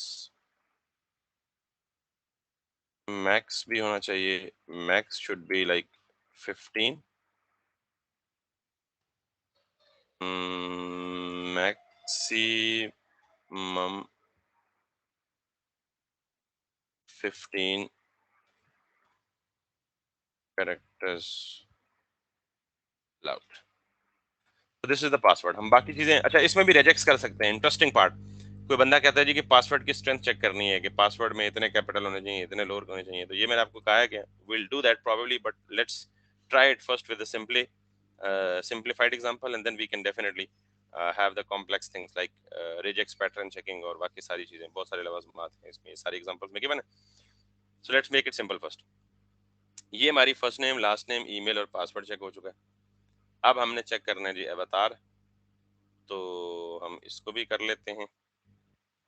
अवतार को मैं थोड़ी देर के लिए यहाँ पे यप में नहीं रखता, उसके मैं जरा एक और तरीका बताऊंगा क्योंकि उसकी एरर चेकिंग थोड़ी सी डिफरेंट हो सकती है। सो यहाँ तक ये प्रॉब्लम किसी को अगर है तो मुझे बता दे, या एटलीस्ट बेसिक तो इसकी भी कर ही सकते हैं।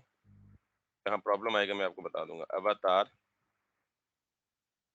और ये भी मैं कह सकता हूँ जी कि फिलहाल इसको सिर्फ रख लेते हैं यप डॉट रिक्वायर्ड दिस, ताकि यूजर इसको मिस ना करे। Please upload an image. अब अवतार भी हो गया। जितनी फील्ड्स हमने इनिशियली स्पेसिफाई की थी, यहाँ आपके फॉर्म की जितनी फील्ड्स हैं आप उन सबको स्पेसिफाई करेंगे। फिर वैलिडेशन स्कीमा की प्रॉपर्टी में आके यप के ऑब्जेक्ट को इस्तेमाल करके उन सब के वैलिडेशन के रूल्स स्पेसिफाई करेंगे। आखिरी चीज रह गई है, जब ये फॉर्म सबमिट होगा मेक श्योर करें कि जब आप JSX में ये सारा काम करेंगे तो आप सारे फॉर्म को फॉर्म के टैग के अंदर रैप करेंगे, ठीक है। फिर जब आप एंड पे सबमिट का बटन प्रेस करेंगे, ये सबमिट का, तो जितनी भी वैल्यूज होंगी पूरे फॉर्म की, ये सारी की सारी वैल्यूज लेके आपको ऑन सबमिट के फंक्शन में खुद ब खुद अवेलेबल कर देगा। मैं उसको यहाँ पे रिसीव कर लूंगा, गॉट इट। और सिंपली इसके अंदर आके मैं सिंपल कंसोल कर दूंगा, कंसोल लॉग, और ये कर दूंगा जी VALUES values. That's it. That's pretty much about the use formic hook. Clear हो गया जी सबको? Yes sir. अच्छा, आवाज सिर्फ एक आ रही है मजे की, बाकी क्या रोजे से हैं या क्या मसला क्या? ये भी इब्रार की आवाज आ रही है, पलाव को एक तो बोलने लगे। और कोई है भी हमारे साथ या नहीं? अच्छा माशाल्लाह, और तो है ही कोई नहीं। तो वैसे ही मतलब मैं दिमाग खराब कर रहा हूँ अपना यार। सर समझ आ रही है सर। समझ आपको तो आ रही है, लेकिन यार कम से कम इतनी गैरत तो होनी चाहिए बाकी बेशर्मों में कि एक बंदा अगर इतना मतलब जोर लगा रहा है रोजे में, तो हमें एटलीस्ट मॉरली कुछ मॉरल सेंस तो शो करना चाहिए कि क्लास में तो होना चाहिए। सर वो बैकग्राउंड पे शोर हो रहा होता है, इसलिए बार बार वो माइक वो नहीं नहीं, जो लोग नहीं आए क्लास में उनकी बात कर रहा हूँ। सही। अजीब बात है यार कसम से। बहरहाल चले, आप लोगों को क्लियर हो गया? मुझसे किसी ने सवाल पूछा ना, अगली दफा उनमें से जो नहीं आए तो उनको मैं सही तरह से सीधा करूंगा। आप लोगों को क्लियर हो गया ना? Yes sir. अब यस ये सारी चीज मैंने सिर्फ अभी सेट की है, स्टेज सेट की है, अभी इसको यूज कहीं नहीं किया। मतलब सर एक चीज स्कीमा में, पूछनी है। सॉरी जी जी बोले। एक क्वेश्चन है जी जी बोले बोले। सर, ये हम इसको यूज स्टेट में नहीं करते थे? आई मीन जिस तरह जी से बिल्कुल टारगेट डॉट वैल्यू को करते थे बिल्कुल बिल्कुल बिल्कुल। और मैंने फॉर्म शुरू में ये सबमिट में। बताया है, मैंने शुरू में ये बताया है कि हम नॉर्मली फॉर्म हैंडलिंग या फॉर्म डाटा हैंडलिंग को उसी तरीके से करते थे, यूज स्टेट। लेकिन वो उस फॉर्म के लिए ठीक है जहां 2 3 4 फील्ड्स हो। जहां बड़ा फॉर्म हो, कॉम्प्लेक्स फॉर्म हैंडलिंग हो, तो फिर हम बहुत ज्यादा स्टेट्स डिक्लेयर करने से अवॉइड करते हैं। समझ आई बात? Yes sir. उसमें बहुत सारी और कॉम्प्लेक्सिटीज हैं, बहुत सारे और प्रॉब्लम्स हैं। उन प्रॉब्लम्स को केटर किए है इस किस्म की थर्ड पार्टी लाइब्रेरीज ने, और बेस्ट ऑप्टिमम सॉल्यूशंस दिए हैं फॉर्म डील करने के लिए, फॉर्म का डाटा डील करने के लिए। तो हम ठीक हो बेसिकली, गया सर। ये तो मैंने आज के टॉपिक के इंट्रोडक्शन में बताया ना कि yes definitely they are the ways we can do that too without a second opinion.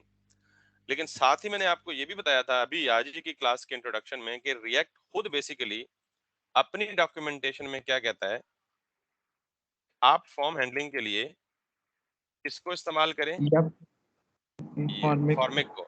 Yup error अपना validation handling, sorry error validation है, फॉर्म हैंडलिंग फॉर्मिक है।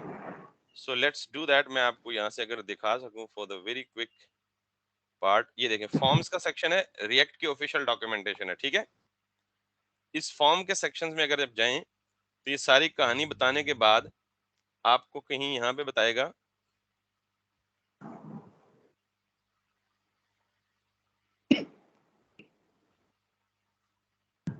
यहाँ पे let's search it with the name formic. Yes, ये सारी की सारी पूरी फॉर्म की कहानी वही है जो आपने पढ़ी है फॉर्म हैंडलिंग की, ठीक है। ये सारी कहानी एक्सप्लेन करने के सबसे एंड पे क्या कह रहा है, फुली फ्लेज्ड सॉल्यूशंस। वो कह रहा है कि if you are looking for a complete solution including validation, keeping track of visited fields and handling form submission, Formic is one of the popular choices. However, it is built on the same principles of controlled components and managing state. So don't neglect to learn them. यानी ये जितना काम भी हुआ है, कह रहा है इन सारों को लर्न करें, लेकिन चूंकि आप मतलब इतने ज्यादा एक्सपर्ट नहीं हो सकते जितने ज्यादा एक्सपर्ट लाइब्रेरी बनाने वाले या लिखने वाले हैं, तो आप इन सारे कॉन्सेप्ट्स को लर्न जरूर करें, विच वी डिड, वो हमने किए यस हैं, सर। ठीक है। ये देखें आपकी वही वाली टेक्निक यूज हो रही है, इवन डॉट टारगेट और even dot target dot name और वैल्यूज और सब कुछ।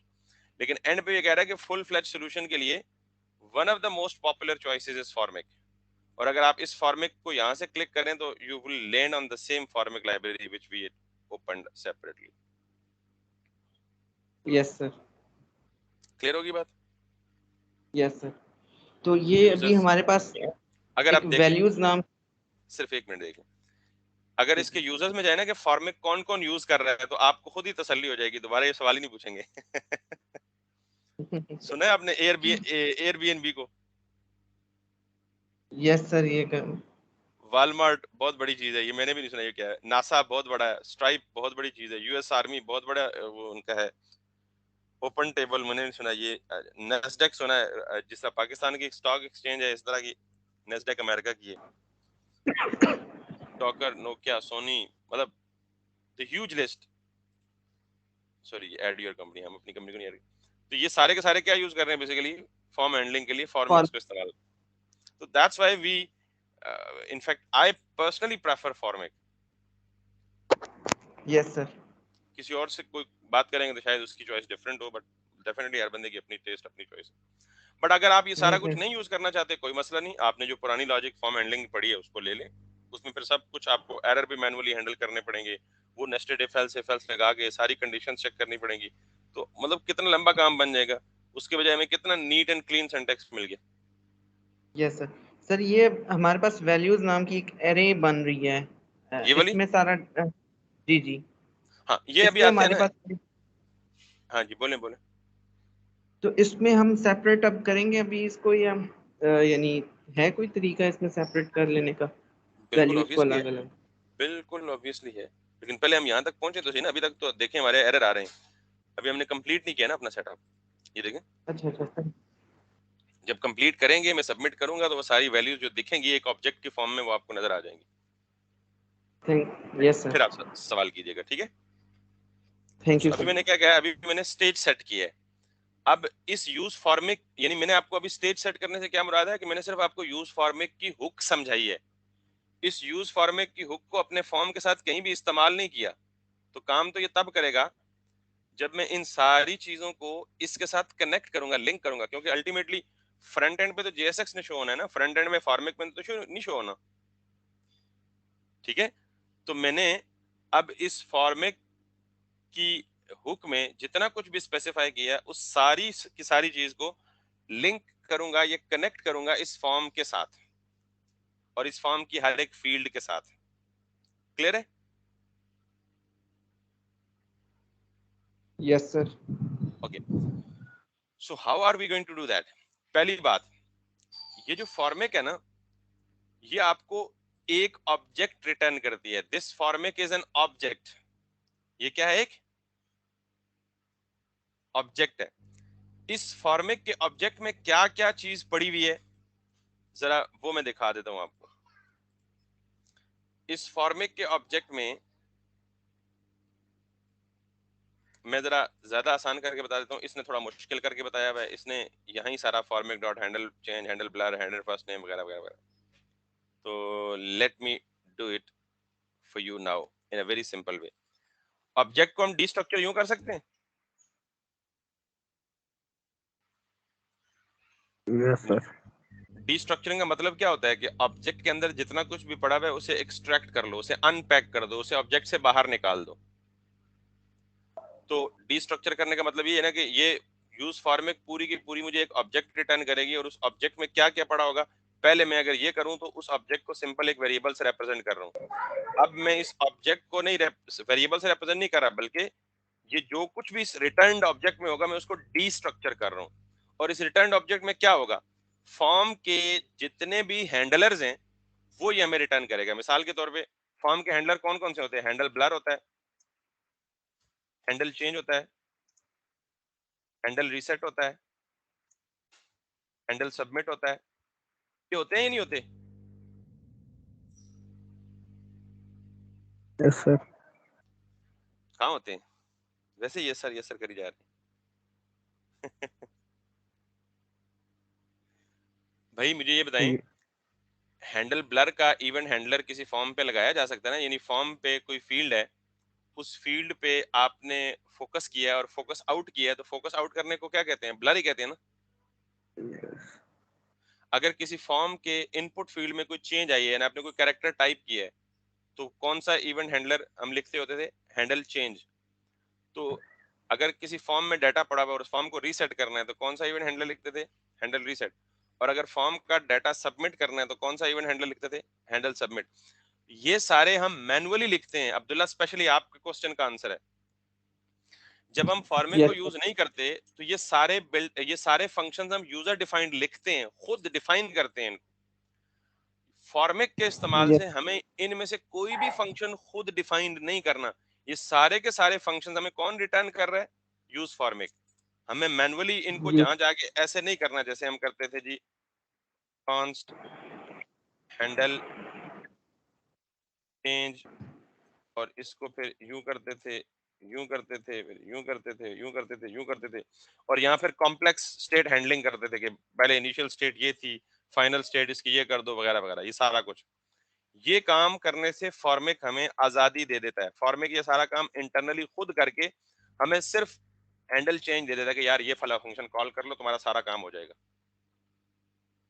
हैंडल यस सबमिट के सर। लिए ये वाला फंक्शन हमें फॉर्मिक बना के दे देता है कि यार सिर्फ ये वाला फंक्शन कॉल कर लो, फॉर्म सबमिट के इवेंट पे तुम्हारा सारा काम ऑटोमेटिकली हो जाएगा। तो this is the beauty of use Formik. Clear है? Yes sir. तो दिस इज व्हाट मैं कह रहा हूँ कि जो फॉर्मिक का ऑब्जेक्ट रिटर्न करता था, उस फॉर्मिक के ऑब्जेक्ट में ये सारी चीजें पड़ी होती हैं। हम इनको अब क्या कर रहा हूँ, मैं डीस्ट्रक्चर कर रहा हूँ। अच्छा, इसके अलावा और क्या होता है? Let me see it from the documentation. Handle submit भी मैंने यूज कर लिया है, हैंडल चेंज भी है, हैंडल ब्लर भी है, और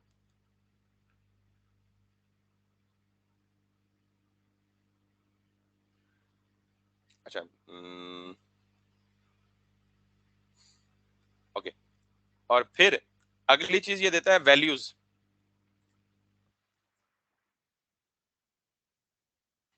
वैल्यूज का क्या मतलब है? ये पूरा का पूरा ऑब्जेक्ट, जो भी आप इस यहाँ इनिशियल स्टेट में ऑब्जेक्ट देंगे ना, वो सारा का सारा ऑब्जेक्ट हमें फॉर्मिक किस में रिटर्न करेगा? वैल्यूज में रिटर्न करेगा। Clear? Yes sir. Yes okay, बोलते रहें बोलते रहें। उसके बाद हमें और क्या चाहिए जी, और क्या चाहिए? हाँ, ये टच्ड। अच्छा, इस टच को मैं बाद में आऊंगा, टच के ऊपर। अच्छा, फिर एरर्स। और हमें ये क्या देगा? एरर्स देगा। और इसको लिख लेते हैं, बाद में बताऊंगा। टच्ड देगा, और क्या देगा?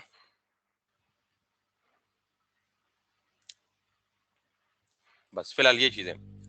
और भी कुछ ये रिटर्न करता है, हमें फिलहाल यही चीजें चाहिए। ये सारी की सारी चीजें हमें कौन रिटर्न कर रहा है? फॉर्मिक की हुक, यूज फॉर्मिक की हुक। बिल्कुल ऐसे ही जैसे हम ये लिखते थे ना, कॉन्स्ट, और हम लिखते थे जी लेट्स सपोज स्टेट, और फिर सेट स्टेट, और फिर उसको हम करते थे जी यूज स्टेट, और फिर ये।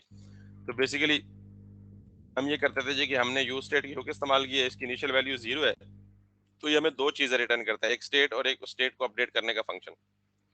तो बिल्कुल इसी तरह हमने यूज फॉर्मेट की हुक इस्तेमाल की, और फिर हमने उसे किया, कहा कि ये एक ऑब्जेक्ट रिटर्न करता है, उस ऑब्जेक्ट में ये सारी चीजें पड़ी होती हैं, तो हमने डायरेक्ट उस ऑब्जेक्ट को डीस्ट्रक्चर कर लिया।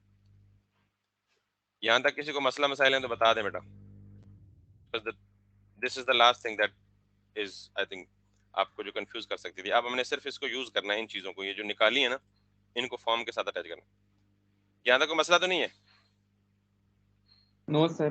नो अब सर। ये जो हैंडल सबमिट इसने मुझे रिटर्न किया ना, मैं इस हैंडल सबमिट को उठाता हूँ, और ये जो मेरा फॉर्म है ना, इसके ऑन सबमिट के इवेंट पे ये कॉल कर लेता हूँ। क्लियर? क्लियर? Yes sir. फिर ये जो फॉर्म है ना, इनपुट फील्ड, इसमें हम करते थे ऑन चेंज। इसके ऑन चेंज सर पे एक मैं ये वाला ऑन चेंज फंक्शन कॉल कर लेता हूँ, जो सॉरी हैंडल चेंज जो मुझे फॉर्मेक ने दी है। बोले बेटा, बोलते जाए। सर ये हम ऑब्जेक्ट डिस्ट्रक्चर करना इसको लाजमी है? नहीं, बिल्कुल जरूरी नहीं। अगर आप डिस्ट्रक्चर नहीं करेंगे तो ये पहले करके उसके आपने बाद दूसरा, फॉर्मेट, ये करके उसके बाद दूसरा तरीका बताऊं या अभी बता दूं साथ? जैसे आपकी मर्जी।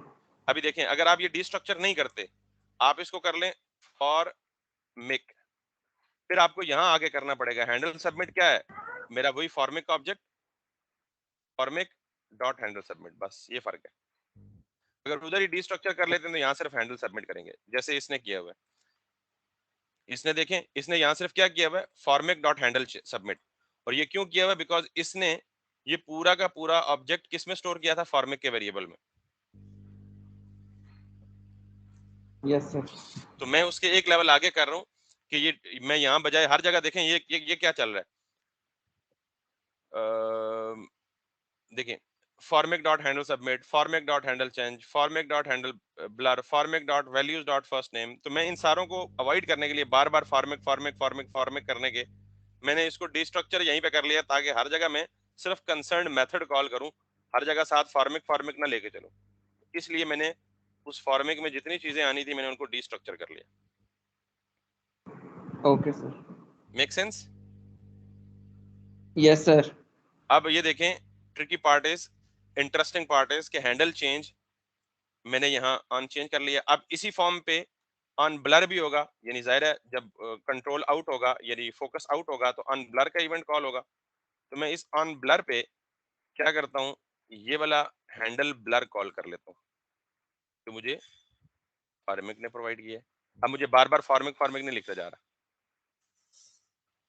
क्लियर है जी? Yes sir. ग्रेट। सो उसके बाद आखिरी चीज,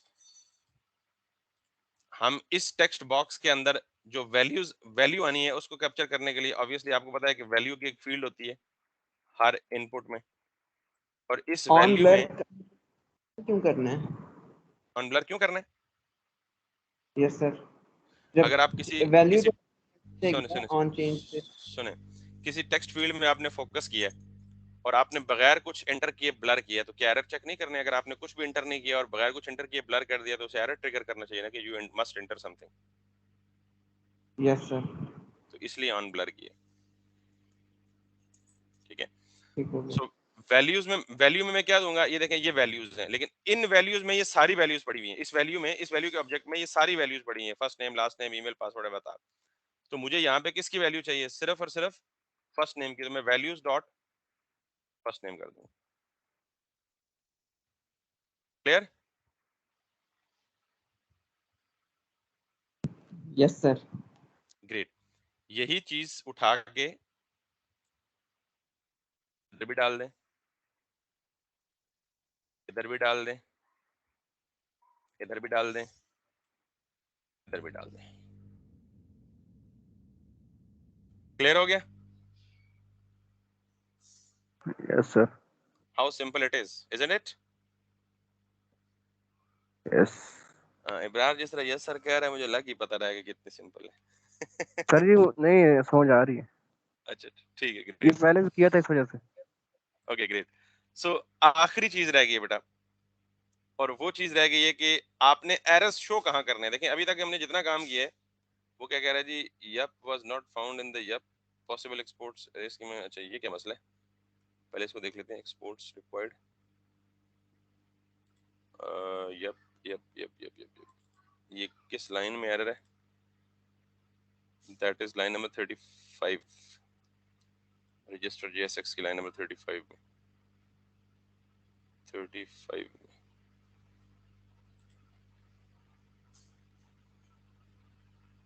व्हाट इज दैट?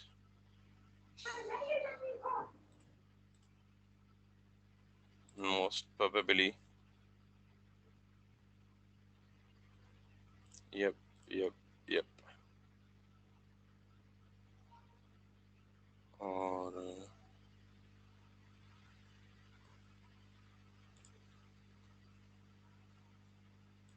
सर आपने ये ऑन सबमिट में वैल्यूज को ऑब्जेक्ट ब्रैकेट्स में रखा है ना? कोई बात नहीं, उसका मसला नहीं है, वो तो कॉल बैक फंक्शन है, तो जैसे मर्जी ले ले, मसला उसका नहीं है, मसला किसी और चीज का है।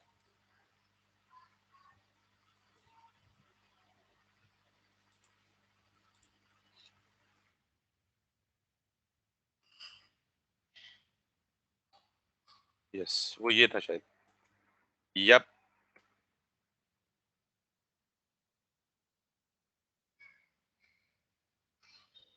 Yes this is what now. इसको आप कोई मसला नहीं, इसको ये तो कॉल बैक फंक्शन है ना, ब्रैकेट में रखे हैं बगैर ब्रैकेट के रखे हैं इसमें तो। एनीवेज अब आखिरी चीज रह गई है, देखें मैं सबमिट कर रहा हूँ, मेरे पास कोई एरर शेयर नहीं आ रहे, ये एरर जनरेट हो रहे हैं क्योंकि जरा ये सारा कुछ हमने ठीक यूज किया है। अब उन एरर को डिस्प्ले कहीं नहीं किया जा रहा। बात समझ आ रही है कि देखिए मुझे एरर को कहीं डिस्प्ले भी तो करना है ना यूआई में, कि यानी अगर एरर इसमें आए इस इनपुट फील्ड में तो इसके बिल्कुल नीचे एरर शो कर दे, इस फील्ड में आए तो इसके नीचे इसका एरर शो कर दे। तो अब हमारे बाकी सारा काम तो कंप्लीट है, but the only part left is हम एरर्स को डिस्प्ले कहीं नहीं कर रहे। तो लेट्स डिस्प्ले द एरर्स, और उसके लिए आप हर इनपुट बॉक्स के नीचे एक छोटा सा पैराग्राफ बना लें, ये जो मर्जी जैसे मर्जी आप उनको हैंडल कर लें। और मैं इसको कह देता हूँ जी let's suppose test error, just ये देखने के लिए कि ये कैसा दिख रहा है। ये ऐसे दिखेगा, ठीक है टेस्ट एरर। इसको थोड़ा रेड कर लेते हैं क्लास देके, ताकि क्लास नेम ताकि error should be in red ना। तो इसको मैं यहाँ से डेकोरेट भी कर लेता हूँ थोड़ा सा। This is gonna be error, this is like colour is going to be red. क्योंकि पैराग्राफ है तो ये डिफॉल्ट मार्जिन देता है, आपको पता है टॉप बॉटम, तो मैं सारे मार्जिन इसके 0 कर देता हूँ। तो दिस मैं चाहता हूँ कि एरर इस तरह शो, और बल्कि इससे भी आगे मैं चाहता हूँ कि ये एरर मतलब आप स्टाइलिंग कर सकते हैं, यहाँ शो, ऊपर शो, नीचे शो, सारे एरर इकट्ठे शो हो, हर फील्ड का एरर हर फील्ड के साथ अलग अलग शो हो, व्हाटसोएवर इट इज। सो मैंने ये स्टाइलिंग कर ली, और इस एरर को मैं हर एक इनपुट फील्ड के बाद रखता हूँ ताकि हर एक का एरर सेपरेटली शो हो। अंदर ये जो टेस्ट एरर है इसको मैं चेंज करूंगा टेक्स्ट को ऑब्वियसली, इसका एरर इसके बाद, अगेन इसका एरर इसके बाद, अगेन इसका एरर इसके बाद। तो ताकि जब एरर आए तो एरर हमारे इन प्लेस होल्डर्स में है, जो प्लेस होल्डर जस्ट मैंने बनाए हैं। So we are all set up. अब मैं ये चाहता हूं कि यहाँ पे एरर्स शो करे डायनामिकली, जो भी एरर क्रिएट हो, और अगर ना हो तो ना शो करे ऑब्वियसली। इस काम के लिए अगर आप वापस आए फॉर्मेट में, तो सबसे एंड पे आपको ये चीज मिलती है। अगर मैं इसको यहाँ से कॉपी कर लूं और फिर समझाऊं आपको, तो I think that would be easier for me as well as for you to.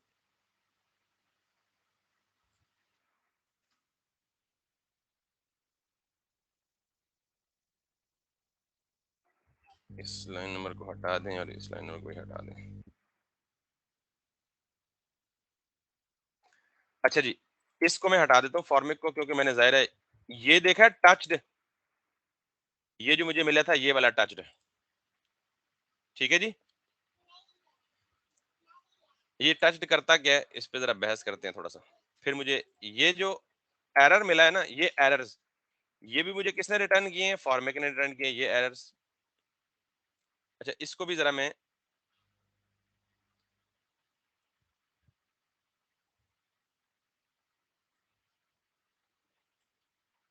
पहले आपको समझा देता हूँ।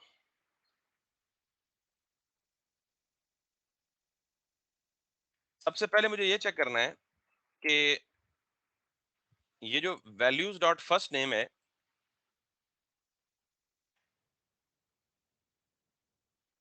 जैसे ये लिखा हुआ है,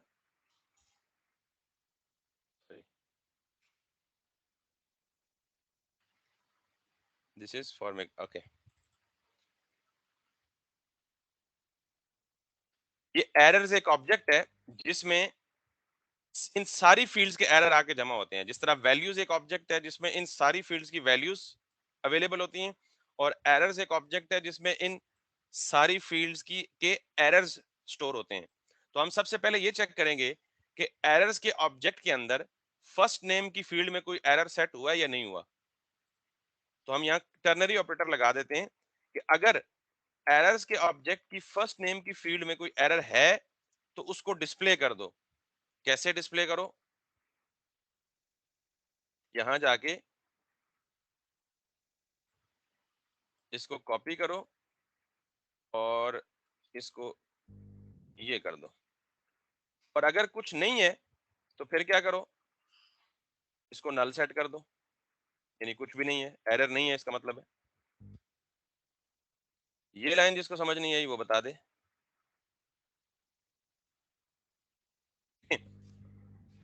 मुझे फर्स्ट नेम की फील्ड के फौरन बाद फर्स्ट नेम ही की फील्ड का एरर दिखाना है, लेकिन मुझे ये नहीं पता कि एरर आया ही नहीं आया, तो मैं चेक करता हूं कि क्या इस फील्ड का एरर सेट हुआ है। अगर वो सेट हुआ है तो एरर दिखाओ, नहीं हुआ तो नल कर दो, ना दिखाओ। This is what we are being given here. ये जो क्या है टच किया, टच पे मैं आता हूं, यहां तक समझ आ गई ये बात कि अगर एरर्स के ऑब्जेक्ट की फर्स्ट नेम की फील्ड सेट हुई है, इसका मतलब फर्स्ट नेम की फील्ड में एरर है। अगर एरर है तो ये जो हमने अपना पी बनाया था, उसको अपनी क्लास दी थी, उसके अंदर जाके वो एरर डिस्प्ले कर दो, अदरवाइज नल करो, कुछ भी डिस्प्ले ना करो। ये बात समझ आ गई जी? सर हमने एरर डिस्प्ले क्या करवाना है? जो भी एरर आएगा वो इधर से पता लगेगा, इसीलिए तो ये डायनामिक फील्ड है ना, कि एरर्स के ऑब्जेक्ट हमने नहीं बनाया, हमें यूज फॉर्मिक ने रिटर्न करके दिया है। एरर क्या आएगा, कब आएगा, कहां आएगा, ये सारा हेडेक हमारा खत्म हो चुका है। ये सब कुछ हमें कौन बताएगा? फॉर्मिक बताएगा। और जाहिर है यप उसको चेक करेगा, बताएगा तो फॉर्मिक ना, क्योंकि यूज फॉर्मिक की हुक यस रिटर्न कर रही है एरर्स का ऑब्जेक्ट, ठीक है। चेक तो यप यस यप ही करेगा। इस एरर्स में अब एरर्स के ऑब्जेक्ट में इन सारी फील्ड्स के एरर की इंफॉर्मेशन होगी। तो हम सिर्फ एक चेक कर रहे हैं फर्स्ट नेम की, एरर्स के ऑब्जेक्ट की फर्स्ट नेम की प्रॉपर्टी चेक करो, अगर एरर सेट हुआ है तो इसको डिस्प्ले कर दो। लेट्स सी, फिर आपको पता लगेगा क्या। अब देखिएगा, मैंने यहाँ पे किया अपना इस फॉर्म पे विजिट किया, ब्लर किया, तो उसने खुद ही बता दिया कि last name is required. Last name is क्यों required? Because most probably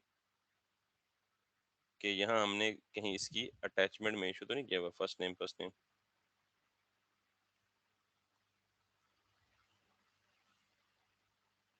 then okay, देख लेते हैं। अभी ये नहीं, हमारा एरर ट्रिगर हो रहा है, ठीक है, टेक्स्ट को हम देख लेते हैं। अब मैंने विजिट किया, ब्लर किया, तो उसने मुझे खुद बहुत बता दिया लास्ट नेम इज रिक्वायर्ड, और आगे it should be a first name, उसको हम देखते हैं। ये क्लियर हो गया जी? Yes sir. इसके बाद अगर मैं यहाँ वापस जाऊं, अब अगर मैं यहाँ वापस जाऊं तो ये एरर हट जाना चाहिए ना, वापस इस फील्ड में मैंने फोकस किया तो ये एरर हटना चाहिए, ऐसे ही है।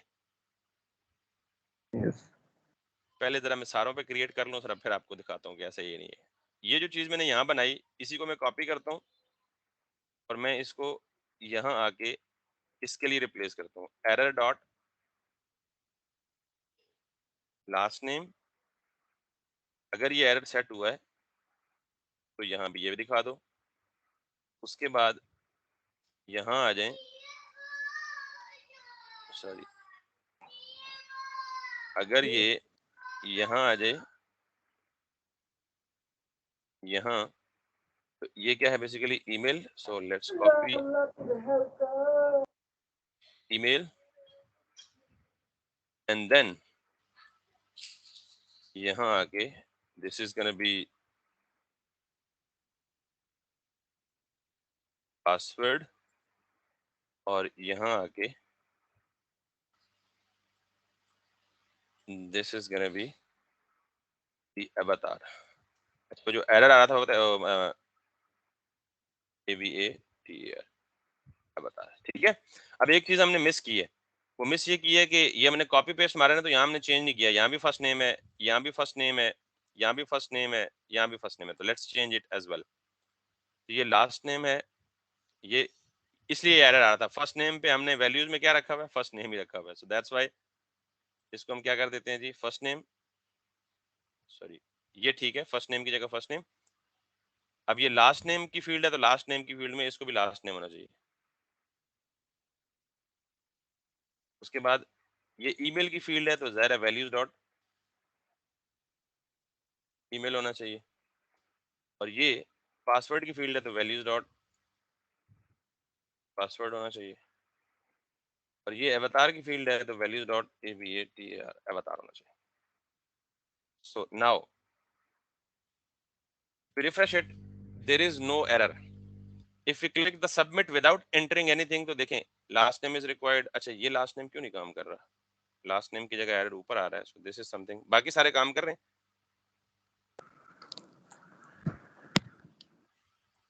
Last name is required. Enter the email. Please enter the email.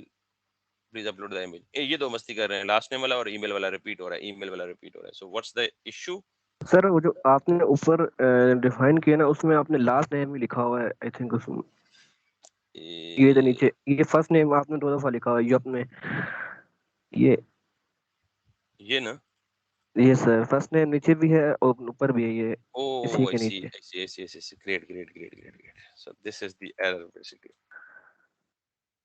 Last name, first name हो गया, last name हो गया, email हो गया, password हो गया और avatar हो गया.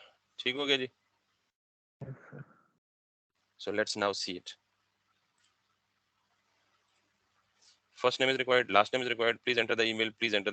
Now, password पे क्या मसला है? सर मैसेज चेक कर ले. PASSWORD password. सर पासवर्ड में आपने मैसेज पे लिखा वो गलत लिखा है ना.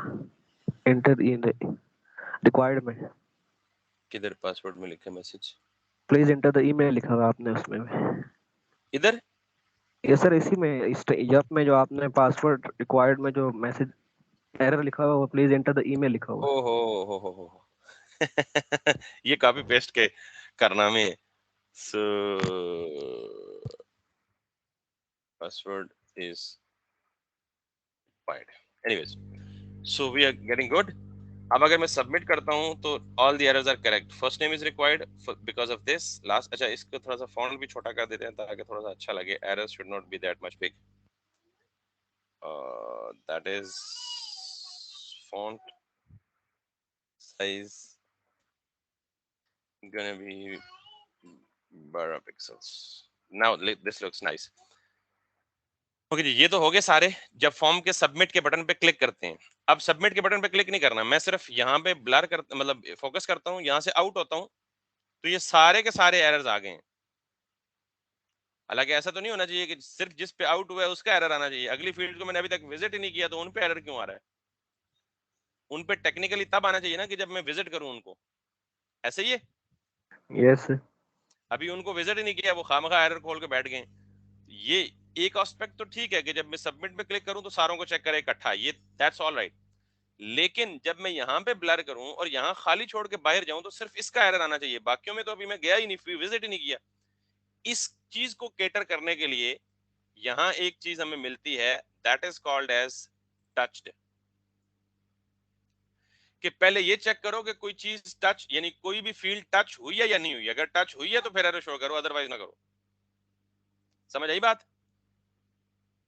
Yes. So this is the last part जो मैंने छोड़ा हुआ था इस काम के लिए कि मैं आपको पहले दिखा दूं कि प्रॉब्लम क्या है, फिर उसका सोल्यूशन बताऊं. तो अब ये टच्ड कहां पे इस्तेमाल करेंगे हम, ताकि ये मेक श्योर करे कि वो फील्ड विजिट हुई है तभी एरर दिखाए, अदरवाइज एरर ना दिखाए. तो यहाँ दो कंडीशंस चेक हो रही हैं. देखें कि touched dot first name and errors dot first name, कि इस फील्ड को टच किया गया और टच करने के बावजूद एरर आया है, फिर एरर दिखाए, अदरवाइज एरर ना दिखाए. So let me do that right in our own version. कि यहाँ जो मैं कंडीशन चेक कर रहा हूँ ना, मैं इसको ये बजाय सिर्फ एक काम चेक करने के मैं इसको कॉपी करता हूँ, यहाँ आता हूँ और मैं कहता हूँ जी कि touched dot first name and errors dot first name, तो फिर एरर दिखाओ. क्लियर है जी बात? Yes sir. ओके, यही काम आप रेप्लिकेट कर लें for the rest of the error messages. इसको आप कर दें जी लास्ट नेम, इसको आप कर दें जी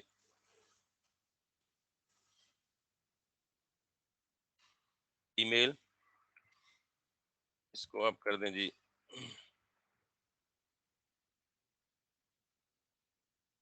पासवर्ड. Abdullah, yes sir. पता लग रहा है कि हम क्यों मैनुअल फॉर्म से आए हैं फॉर्मेट के ऊपर. Yes sir. कि जो फॉर्म देखने में इतनी सीधी चीज लगती है ना, वो इतनी सीधी होती नहीं है. इतनी लेवल ऑफ डीप कॉम्प्लेक्सिटी है इसके अंदर. That's why we move to Formik. Anyways, अब ये समझ आ गया जी। अब if everything goes well, so I should have the expected behaviour. Let's see. अब मैं इस पे आया हूं, बगैर कुछ एंटर किए निकला बाहर, तो उसने क्या दिया जी, फर्स्ट नेम। वापस आया, इससे अब इससे बाहर निकला तो ऑब्वियसली उसने मुझे इस पे एरर दे दिया। फिर इस पे आया और बगैर कुछ एंटर किए वापस बाहर निकला तो इस पे दे दिया। फिर इस पे आया और बगैर कुछ एंटर किए वापस चला गया तो उसने कहा जी इस पे भी ये भी रिक्वायर्ड है। फिर इस पे आया और बगैर कुछ किए, मतलब इस पे जाहिर है वो करूंगा, तो जब कुछ नहीं करूंगा तो कह जी प्लीज अपलोड एन इमेज। और ऑब्वियसली ये सारी चीजें अगर मैं इकट्ठा करूंगा तो इकट्ठे ही एरर आएंगे। और अगर मैं यहाँ पे कुछ लिख देता हूँ, अब अगली इंटरेस्टिंग बात देखें, real time error checking. First name कितने कैरेक्टर लॉन्ग होना चाहिए? मैंने एक कैरेक्टर दिया, उसने कहा जी first character should be at least 3 character long. मैंने 3 पूरे कर दिए, उसने कहा जी ठीक है, ओके, मुझे कोई मसला नहीं है। मैं 15 से ऊपर जाऊंगा, फिर कह रहा है जी कि field name should be maximum 15 character long. So all the rules are working. क्या हो गया अब्दुल्ला? यस सर, कुछ नहीं सर, वो एरर्स को देख के एक्साइटेड हो गए हो? मजे की चीज है ना। Yes sir. इसीलिए बेटा हमने जो आपने सवाल पूछा था ना, आप मेरे ख्याल में आपको सवाल का सेटिस्फैक्टरी जवाब मिल गया कि why don't we use why don't we handle the forms manually because it's so complex. तो this has made our life easier, I mean formic ना। अब इसी तरह आप यहाँ देख लें, नेक्स्ट पे लास्ट नेम पे जाएं, मैंने एक कैरेक्टर एंटर किया तो उसने वो एरर छोड़ दिया कि रिक्वायर्ड, लेकिन दूसरा एरर दे दिया last name should be at least 3 character long. 3 character दिए उसने, कहा चीज ओके, लेकिन अगर मैं अब मजीद इसकी अपर लिमिट से ऊपर जाऊंगा तो कह रहा है कि last name should be maximum 15 character long. ठीक है, अगर कम कर दूंगा तो ओके है, इसको मैं दे दूंगा कुछ भी तो ओके है। ईमेल में गया, मुझे कह रहा है इनवैलिड ईमेल एड्रेस। वैलिड कब आएगा? मैं जितना मर्जी लेंथ दे दूं, मैं जितनी मर्जी बाकी रॉकेट साइंस मार लूं, जब तक ये पूरी ईमेल नहीं दूंगा, अभी भी कह रहा है इनवैलिड। जब डॉट नहीं दूंगा और ये नहीं दूंगा, तब जाके उसने मुझे छोड़ा है 100% ईमेल वैलिड दिलवा के। फिर पासवर्ड उसने कहा जी कि password should be at least 6 characters long, और उसने कहा जी अब ठीक है। और अगर इमेज अपलोड पे मैं यहाँ कोई इमेज अपलोड कर दूं, लेट्स सी किधर गया ये, तो अब वो एरर हट गया खुद ही। उसने कहा जी that's okay, that's fine, I don't have any pain, मुझे कोई तकलीफ नहीं है। So this is basically how one of the very interesting and one of my favorite topics, form handling and form validation using Formic and Yup. We have used both of the libraries together to have this happen. तो मेरे ख्याल में आज इतना बहुत हो गया। अच्छा, बल्कि एक इमेज अपलोडिंग अगर आप इजाजत दें तो हम कर लेते हैं। यस सर, कर दें। Okay, yes sir. अब हमने बेसिकली, अच्छा अभी हमने सबमिट पे डाटा कंसोल पे नहीं देखा, सो लेट्स पहले इसको देख लेते हैं कंसोल पे क्या आता है हमारे पास। यानी सब कुछ डाटा वैलिड है और अब सबमिट हो रहा है, तो अब हमारे पास क्या आ रहा है। ठीक है, सो लेट्स सी। इसी डाटा को फिर हमने बैकएंड पे सर्वर पे भेजना है सेविंग के लिए और बाकी सारे काम के लिए। तो पहले ये देख लेते हैं अगर हमें कंसोल पे सब कुछ मिल रहा है अपनी एक्सपेक्टेशंस के मुताबिक। लेट्स सी, अगर मैंने ये किया तो सारे एरर्स, और अगर मैंने यहाँ पे ये किया और ये किया और ये किया और ये किया और सबमिट किया, तो can you see it? I have the complete form data right over here in the console without any error. This is what I was I was first name, last name, email, password, avatar. अब हमें image upload करना है to the backend, ताकि जब हम next time इस image को backend पे रिक्वेस्ट भेजें तो ये इमेज हमारा साथ जाए उसके। अभी ये इमेज का सिर्फ पाथ आ रहा है, सो हम इमेज को देखते हैं कैसे करते हैं। Let's keep it open.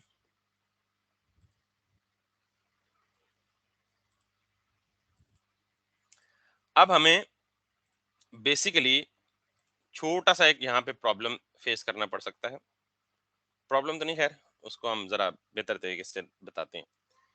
ये जो हैंडल चेंज है ना, ये जो हैंडल चेंज है, ये बाकी सारी फील्ड्स के लिए तो ठीक काम कर रहा है, इसके लिए हमें कोई तकलीफ नहीं है। लेकिन जब फॉर्म की टाइप फाइल है तो इसका मतलब है ये जो फाइल का बिहेवियर है ये बाकी टाइप से डिफरेंट है। यानी इनपुट टाइप टेक्स्ट हो, इनपुट टाइप पासवर्ड हो, इनपुट टाइप बाकी कुछ भी हो, वो सारा तो ठीक है, फॉर्मिक ने इंटरनली हैंडल किया है। But formic does not handle the files automatically. जैसे ये ऑटोमेटिकली बाकी चीजें कर रहा है ना, सारा कुछ हमें रिटर्न कर रहा है, तो फाइल्स के साथ वो ऑटोमेटिकली नहीं खेलता, we have to do it manually. समझ आइए बात? Yes sir. आप अगर थक गए हैं तो मैं छोड़ देता हूँ। यस सर, समझ। वो कभी आजकल रमजान है, मस्जिद में ज्यादा जाते होंगे तो खतीब साहब भी कहते हैं यार सुभान अल्लाह ऊंची आवाज में बोलोगे तो मैं आगे बयान शुरू करूंगा, अदरवाइज नहीं। चले, तो ये हैंडल चेंज हमें, ये हैंडल चेंज फॉर्मेट का नहीं चाहिए, बिकॉज इस इनपुट टाइप फाइल में हमने कुछ कस्टम फंक्शनैलिटी को इंजेक्ट करना है। और वो कस्टम फंक्शनैलिटी क्या है? बेसिकली वो लॉजिक है इमेज अपलोड करने की, जो मुझे खुद लिखनी है यहाँ पे। सो मैं इसे हैंडल चेंज जो कि मुझे डिफॉल्ट मिल रहा है फॉर्मिक की तरफ से, उसको हटा के हैंडल इमेज चेंज कर देता हूँ। क्लियर होगी बात? या हैंडल इमेज चेंज अलग से फंक्शन भी लिख सकते हैं आप, इसको इधर ही कर लें, कॉल बैक फंक्शन अपना मैनुअल खुद से दे दें। ये मेरा एक कॉल बैक फंक्शन है कि जब बाकी सारी फील्ड चेंज हो तो कौन क्या चीज कॉल करे, हैंडल चेंज कॉल करे। कौन सा वाला हैंडल चेंज? जो फॉर्मिक ने हमें दिया है। लेकिन जब फाइल की ये इनपुट टाइप फाइल में कोई चेंज अकर हो तो फिर ये जो चेंज है ये मैंने खुद हैंडल करनी है, क्योंकि मैंने फाइल अपलोड करनी है यहाँ पे, इमेज अपलोड करनी है यहाँ पे। Making sense? So now here comes the another thing. मेरे पास एक जिस्ट रखा हुआ है मैंने अपनी डॉक्यूमेंट्री में, मतलब छोटा सा पीस ऑफ कोड है, वो मैं आपको भी शेयर कर देता हूँ, यहाँ भी मैं पेस्ट कर देता हूँ, so that we can use it to upload the file. ये है जी एरर हैंडलिंग का कोड, ये भी एरर हैंडलिंग है। ये है जी फाइल अपलोड इन फॉर्मिक। ये just this piece of code है, ऑन चेंज इवेंट, और मैंने सिर्फ यहाँ से इतना सारा पोर्शन कॉपी किया। ये तो आपको पता ना, ऑन चेंज में हमें इवेंट का ऑब्जेक्ट मिलता है हर इवेंट हैंडलर में। इस ऑन चेंज के फंक्शन के अंदर आके मैंने वो जो पीस ऑफ कोड या स्निपेट मुझे मिला, मैंने वो यहाँ आके पेस्ट कर दिया।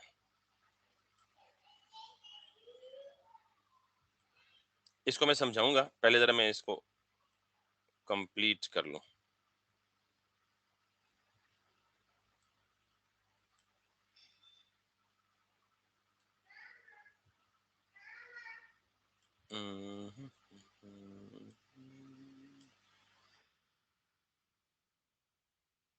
अच्छा,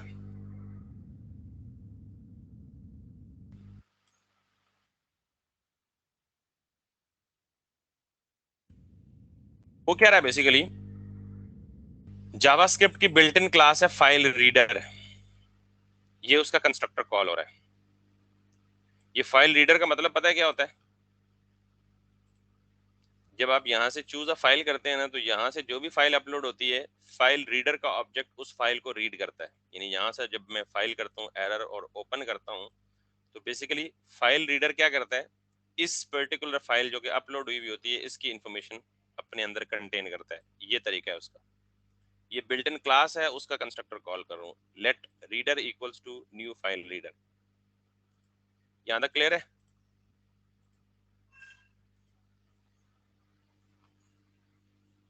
क्यों शहजादो, क्लियर है?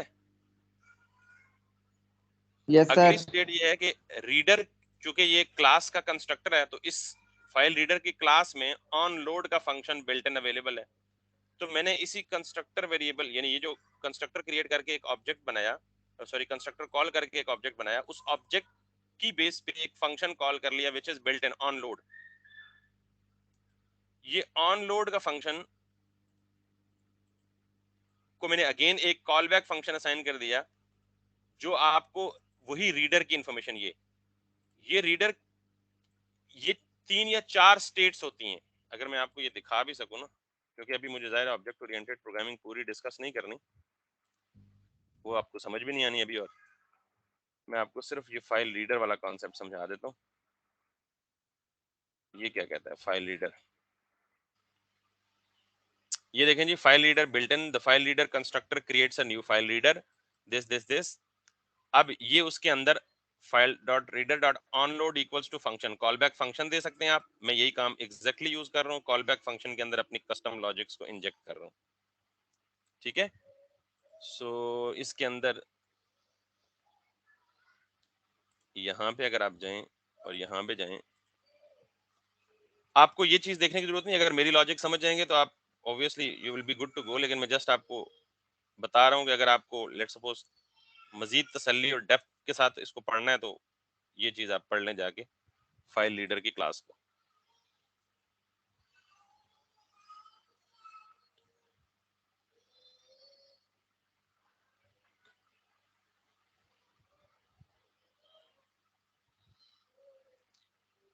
अभी आई डोंट नो टाइम लगेगा। बहरहाल ये जो रीडर का ऑब्जेक्ट है ना, इसके अंदर प्रॉपर्टीज होती हैं। रेडी स्टेट, इसकी वैल्यू 1 भी होती है, यानी 0, 1 और 2 होती है। 0 हो तो लोडिंग या पेंडिंग, 1 हो तो पता नहीं क्या, 2 हो तो इसका मतलब रेडी, यानी ये काम हो चुका है, डन हो चुका है, अपलोड हो चुकी है ये चीज, यानी सॉरी अपना रीडर ने फाइल को रीड कर ली है। अगर रीडर डॉट रेडी स्टेट 2 है तो इसका मतलब फाइल रीड हो चुकी है। 0 है तो इसका मतलब पेंडिंग है, अभी जारी है। 1 है तो इसका भी कोई मतलब है। ये 3-4 कोड्स हैं। रीडर डॉट रेडी स्टेट, ये बिल्ट इन कोड्स हैं। रेडी स्टेट 0 होगी तो क्या होगा, रेडी स्टेट 1 होगा तो क्या होगा, और रेडी स्टेट 2 होगी तो क्या होगा। आप इसी को गूगल करके चेक कर लें, रेडी स्टेट जावास्क्रिप्ट, ठीक है। सो यहाँ पे देख लें, where it is, where is it gone, ready state. ये डॉक्यूमेंट डॉट रेडी स्टेट है ना, इसी तरह इसकी फाइल रीडर की भी रेडी स्टेट होती है। वेयर इज दैट,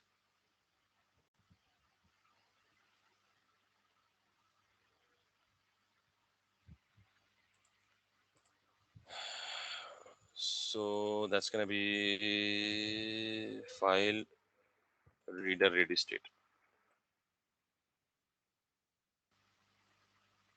ये देखें इस कोड का मतलब, ये file reader ready state property provides the current state of the reading operation of the file. A file reader exists on one of these following states। 0 का मतलब क्या है, empty। इसका मतलब क्या है, reader has been created, none of the read method called yet। 1 का मतलब है loading, a read method has been called। 2 का मतलब है done, the operation is complete। तो what I'm doing is कि मैं कह रहा हूँ कि जी पहले रीडर यानी फाइल रीडर की क्लास का एक ऑब्जेक्ट क्रिएट करो, फिर उसके ऊपर एक कॉल बैक फंक्शन कॉल करो और उसके अंदर चेक करो कि रीडर डॉट रेडी स्टेट 2 है तो 2 का मतलब डन, उसने रीड कर लिया, सब कुछ ऑपरेशन कंप्लीट हो गया। अगर ये हो गया है तो फिर क्या करो, अंदर आओ और this is now again a function. अंदर आके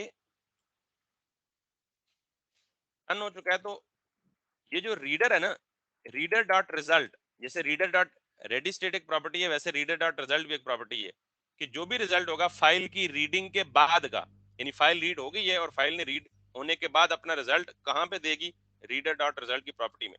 और मैं इसको कहां सेट कर रहा हूं, अवतार में। ये जो फंक्शन है ना सेट फील्ड वैल्यू, ये मुझे फॉर्मेट देता है कि आप जब भी कस्टमाइज्ड, यानी देखें मुझे वैल्यू सेट करनी है किसके अंदर, इस अवतार के अंदर, ये जो एम्प्टी स्टेट है। तो मुझे फॉर्मेट ये कहता है कि जब भी आप कस्टमाइज्ड वे में किसी यूज फॉर्मेट की स्टेट वैल्यू को सेट करेंगे तो उसके लिए फॉर्मेट की मुझे ये प्रॉपर्टी देता है, सेट फील्ड वैल्यू की फंक्शन देता है। तो ये अगर मैं आपको यहां से दिखा दूं, यहां पे आके, तो ये जैसे ये दे रहा है ना गेट फील्ड प्रॉप्स, इसी तरह ये आपको यहाँ पे कहीं देता है सेट फील्ड वैल्यू। सो आप ये देख लें, सेट फील्ड वैल्यू फॉर्मेट, ये आपको बताएगा कि आप किस तरह से फॉर्मेट में सेट, ये देखें ये जितने भी मैंने फंक्शन यूज किए ना उनकी डिस्क्रिप्शन, जो ऑब्जेक्ट्स हैं, एरर्स का ऑब्जेक्ट हमने यूज किया है, हैंडल ब्लर का यूज किया है, हैंडल चेंज का यूज किया है, हैंडल रीसेट का यूज किया है, हैंडल सबमिट का यूज किया है, ये हमने यूज नहीं किया, अवेलेबल है, ये भी यूज नहीं किया, अवेलेबल है, ये भी यूज नहीं किया, ये भी यूज नहीं किया। मैं ढूंढ रहा हूँ सेट वैल्यू, सेट एरर्स और सेट फील्ड एरर और सेट फील्ड टच्ड और set field value. This is what I am using. तो सेट फील्ड वैल्यू में कह रहा है कि पहले फील्ड का नेम दें विच इज स्ट्रिंग और फिर उसकी वैल्यू दें। तो what I am doing is कि जब फाइल रीड हो चुकी तो सेट फील्ड वैल्यू, किस फील्ड की वैल्यू सेट करो, अवतार की, ये कहां पे है जो कि इधर एम्प्टी पड़ी हुई है, इसकी वैल्यू सेट कर दो। और वैल्यू में क्या सेट कर दो, रिजल्ट डॉट रीडर, जो भी रीडर ने रीड करके रिजल्ट दिया आपको इधर सेट कर दो। इसको मैं कमेंट कर देता हूँ थोड़ी देर। यहां तक बात क्लियर हो गई है जी?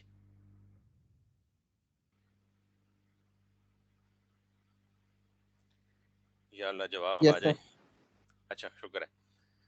और आखिरी लाइन ये कि reader dot read as data URL और उसमें event dot target dot files और फाइल्स का zero index. Obviously files multiple भी आप अपलोड कर सकते हैं। तो ये मैं क्या कह रहा हूँ कि मल्टीपल अगर फाइल्स हैं तो वो पूरी अरे होगी, उस अरे के जीरोथ इंडेक्स से, यानी एक ही फाइल उसको पिक करो और उसको रीडर के ऑब्जेक्ट में, इस तरह रीडर के ऑब्जेक्ट के अंदर एक फंक्शन है रीड एज डाटा यूआरएल, उसके अंदर सेट कर दो।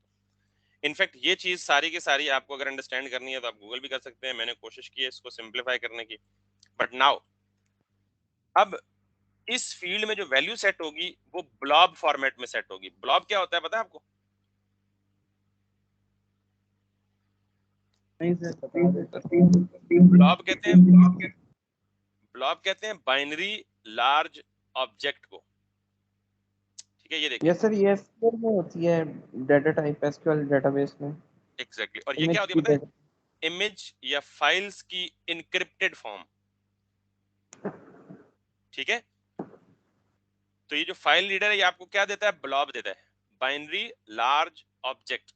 अब जरा देखिएगा ये ब्लॉब कैसे देगा आपको। यहां तक सब कुछ क्लियर हो गया ना? So we all are done. So now let's see what happens with our form if everything goes well. This is saying that set field value is not defined, so it seems that we have to, हमने अगर इसको यहाँ use किया है तो probably हमें ये यहाँ पे मिलेगा। क्लियर? ये भी फॉर्मे की हमें देता है यूज। ये डन हो गया। यहां तक क्लियर हो गया? अब हम वापस जाएं, रिफ्रेश करें, सारा डाटा वैलिड दें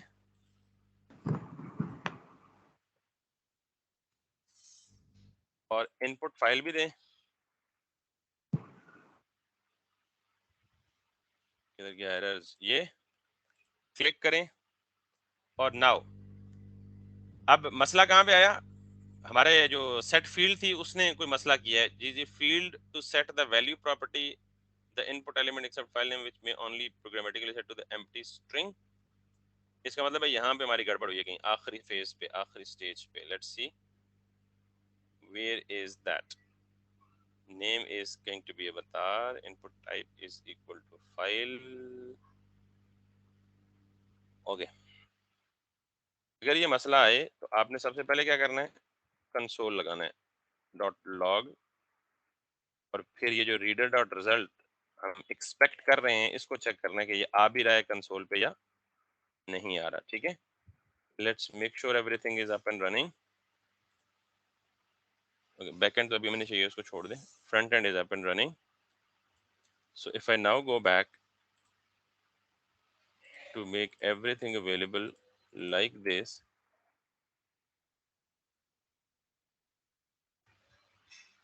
मेक श्योर दिस, यस, ये देख रहे हैं आप what it is doing? Data image slash png base 64, ये सारा का सारा इमेज है in the form of blob, binary large object. Clear है जी? Yes sir. यस। इसका मतलब यहाँ तक काम ठीक चल रहा है, यहाँ से आगे गड़बड़ हो रही है, और ये गड़बड़ हो रही है जी सेट फील्ड वैल्यू के लिए। और ये क्यों हो रही है ऐसा? आई डोंट नो, वो नहीं होना चाहिए। if I now do this, if I refresh this, if I come back here,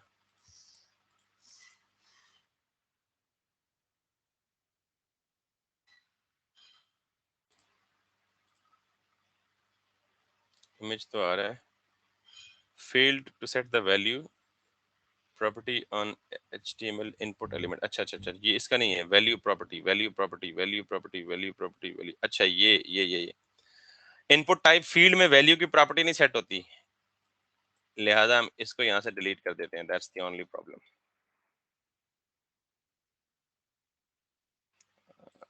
इसलिए कहते हैं बंदा थोड़ा जब पढ़ ले तो ज्यादा बड़ी मुसीबत से बच जाता है। ये इस पे वैलिडेशन क्यों नहीं चल रही भाई, पासवर्ड पे? खैर इसको देखते हैं। This this this this, no error. और अगर हम ये इसको सेट करें दिस, तो हमारे पास ये आ गया जी ऑब्जेक्ट, और इसमें ये देखें अवतार की जगह वो पूरा ब्लॉब आ गया, email, first name, last name, password. ये क्लियर है जी? सर एक क्वेश्चन था जी सर, ये जो हम सिस्टम से जो हमारी इमेज अपलोड हो रही है सर, इस पे जो फंक्शंस क्या मतलब किस तरह से ये पिक कर रहा है? अपलोड चूज फाइल हम करते हैं तो इसमें ये जो यहाँ तक का ऑप्शन है ना, ये तो ब्राउजर का डिफॉल्ट है, इनपुट टाइप फाइल कर दें तो ये आता है, ठीक है। ये सर अब इसके बाद इस फाइल चूजर से लेके हमारे कोड तक फाइल को पहुंचाने में किसका रोल है? इन 4 लाइनों का रोल है। यही तो घंटा लगा के समझाया है, फिर सवाल वही पूछ रहे हो। यानी कि ये हमारे सिस्टम से फाइल रीड करेगा। एग्जैक्ट, ये देखे ना बेटा, ये फाइल रीडर की बिल्ट इन क्लास है पूरी, उसके अंदर ये ओके ऑनलोड का फंक्शन है, रेडी स्टेट की प्रॉपर्टी है, और रीड एज डाटा यूआरएल की फील्ड है। ये सारी चीजें उन्हीं चीजों के तो लवाजमात हैं जो हमने अभी क्लियर की। Okay sir. और फिर हमें सिर्फ क्या चाहिए था, रीडर डॉट रिजल्ट, और भी इंफॉर्मेशन चाहिए हो तो वो हम ले सकते हैं। तो ये सारा काम ये बेसिकली हो रहा है। इसीलिए तो हमने फाइल या इमेज अपलोड करने के लिए रिलाई नहीं किया उस पे, फॉर्मिक पे, फुली पार्शली रिलाई किया कि सिर्फ उसकी फील्ड वैल्यू, क्योंकि स्टेट वेरिएबल उसी के अंदर डिक्लेयर्ड था, तो हमने उसके अंदर ये कर दिया। क्लियर है? Okay sir. अब मैं ये चाहता हूं कि यूजर जो भी फाइल अपलोड करे, यहाँ छोटा सा उसका प्रीव्यू दिख जाए। अक्सर आप करते हैं ना, फाइल अपलोड करते हैं तो जो भी फाइल अपलोड की जाती है यहाँ उसका छोटा सा प्रीव्यू दिख जाता है, ऐसे ही है। Yes sir. तो वो कैसे हो, लेट्स डू इट नाउ। ये देख रहे हैं आखिर में मैंने इमेज का एक टैग लगाया था और उसे खाली छोड़ा हुआ था। तो मैं क्या करता हूँ, यहाँ पहले एक सैंपल इमेज लाता हूँ,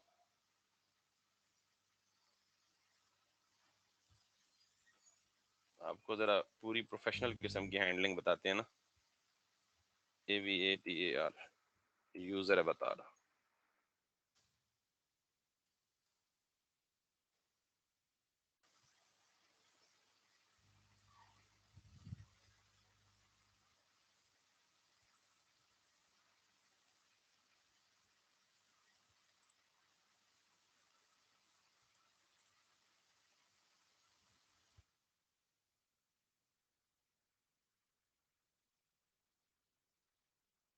तो करें कट, तो करें इधर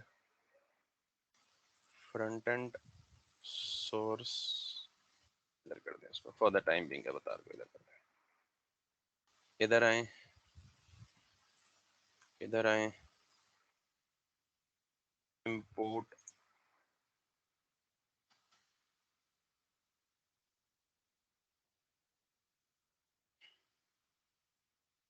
AVA दिस पेजेस के साथ ही पड़ा बना अवतार, ठीक है। AVATAR डॉट JPG, ये AVATAR फ्रॉम दिस, ये आ गया। और इधर आ गया जी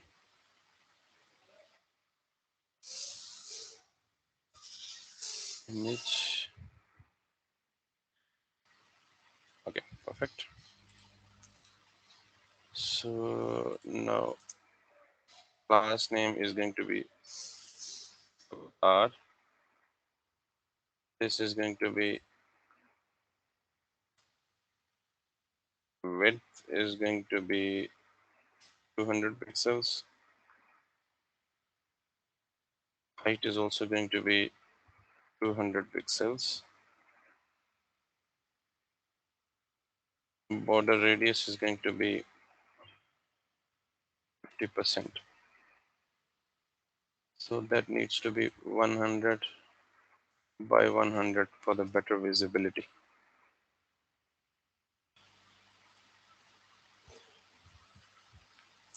Okay. सो स्टाइलिंग वगैरह बाद में की जा सकती है। ये एक सैंपल इमेज है कि मतलब जब हम ये चाहते हैं कि हम यहाँ से जो भी इमेज अपलोड करें वो आके इसमें सेट हो जाए। ठीक है, क्लियर है जी? Yes sir. यस। ओके, तो हम इस काम के लिए बजाय यहाँ मैनुअली अवतार सेट करने के, इस अवतार को हम क्या करते हैं, इनिशियल स्टेट हमारी एम्प्टी है, तो इस एम्प्टी स्टेट की जगह हम इसको ये वाली स्टेट दे देते हैं। और फिर ये वाली स्टेट हमें कहाँ से मिलेगी? ऑब्वियसली वैल्यूज डॉट अवतार में। तो हम यहाँ जाके इसको बजाय ये करने के वैल्यूज डॉट अवतार,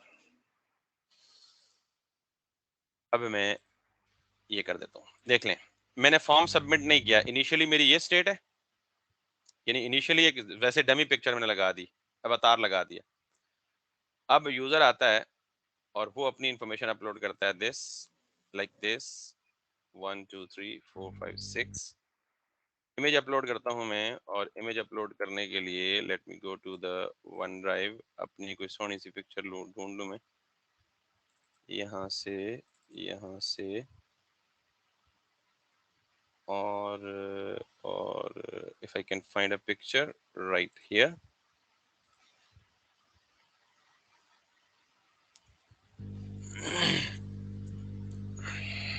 ये वन ड्राइव पे इसलिए डाउनलोडिंग बता रहा है, otherwise downloading this and this done.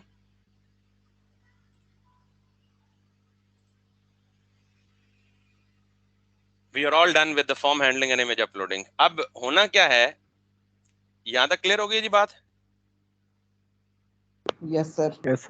अगर आप इमेज चेंज करेंगे यहाँ से, let's see if we want to make any other picture, errors ये करेंगे फौरन वही इमेज आ जाएगा जो आपने अपलोड किया, और सबमिट कराएंगे तो ऑब्वियसली एक ये ऑब्जेक्ट एंटायरली नया आ जाएगा।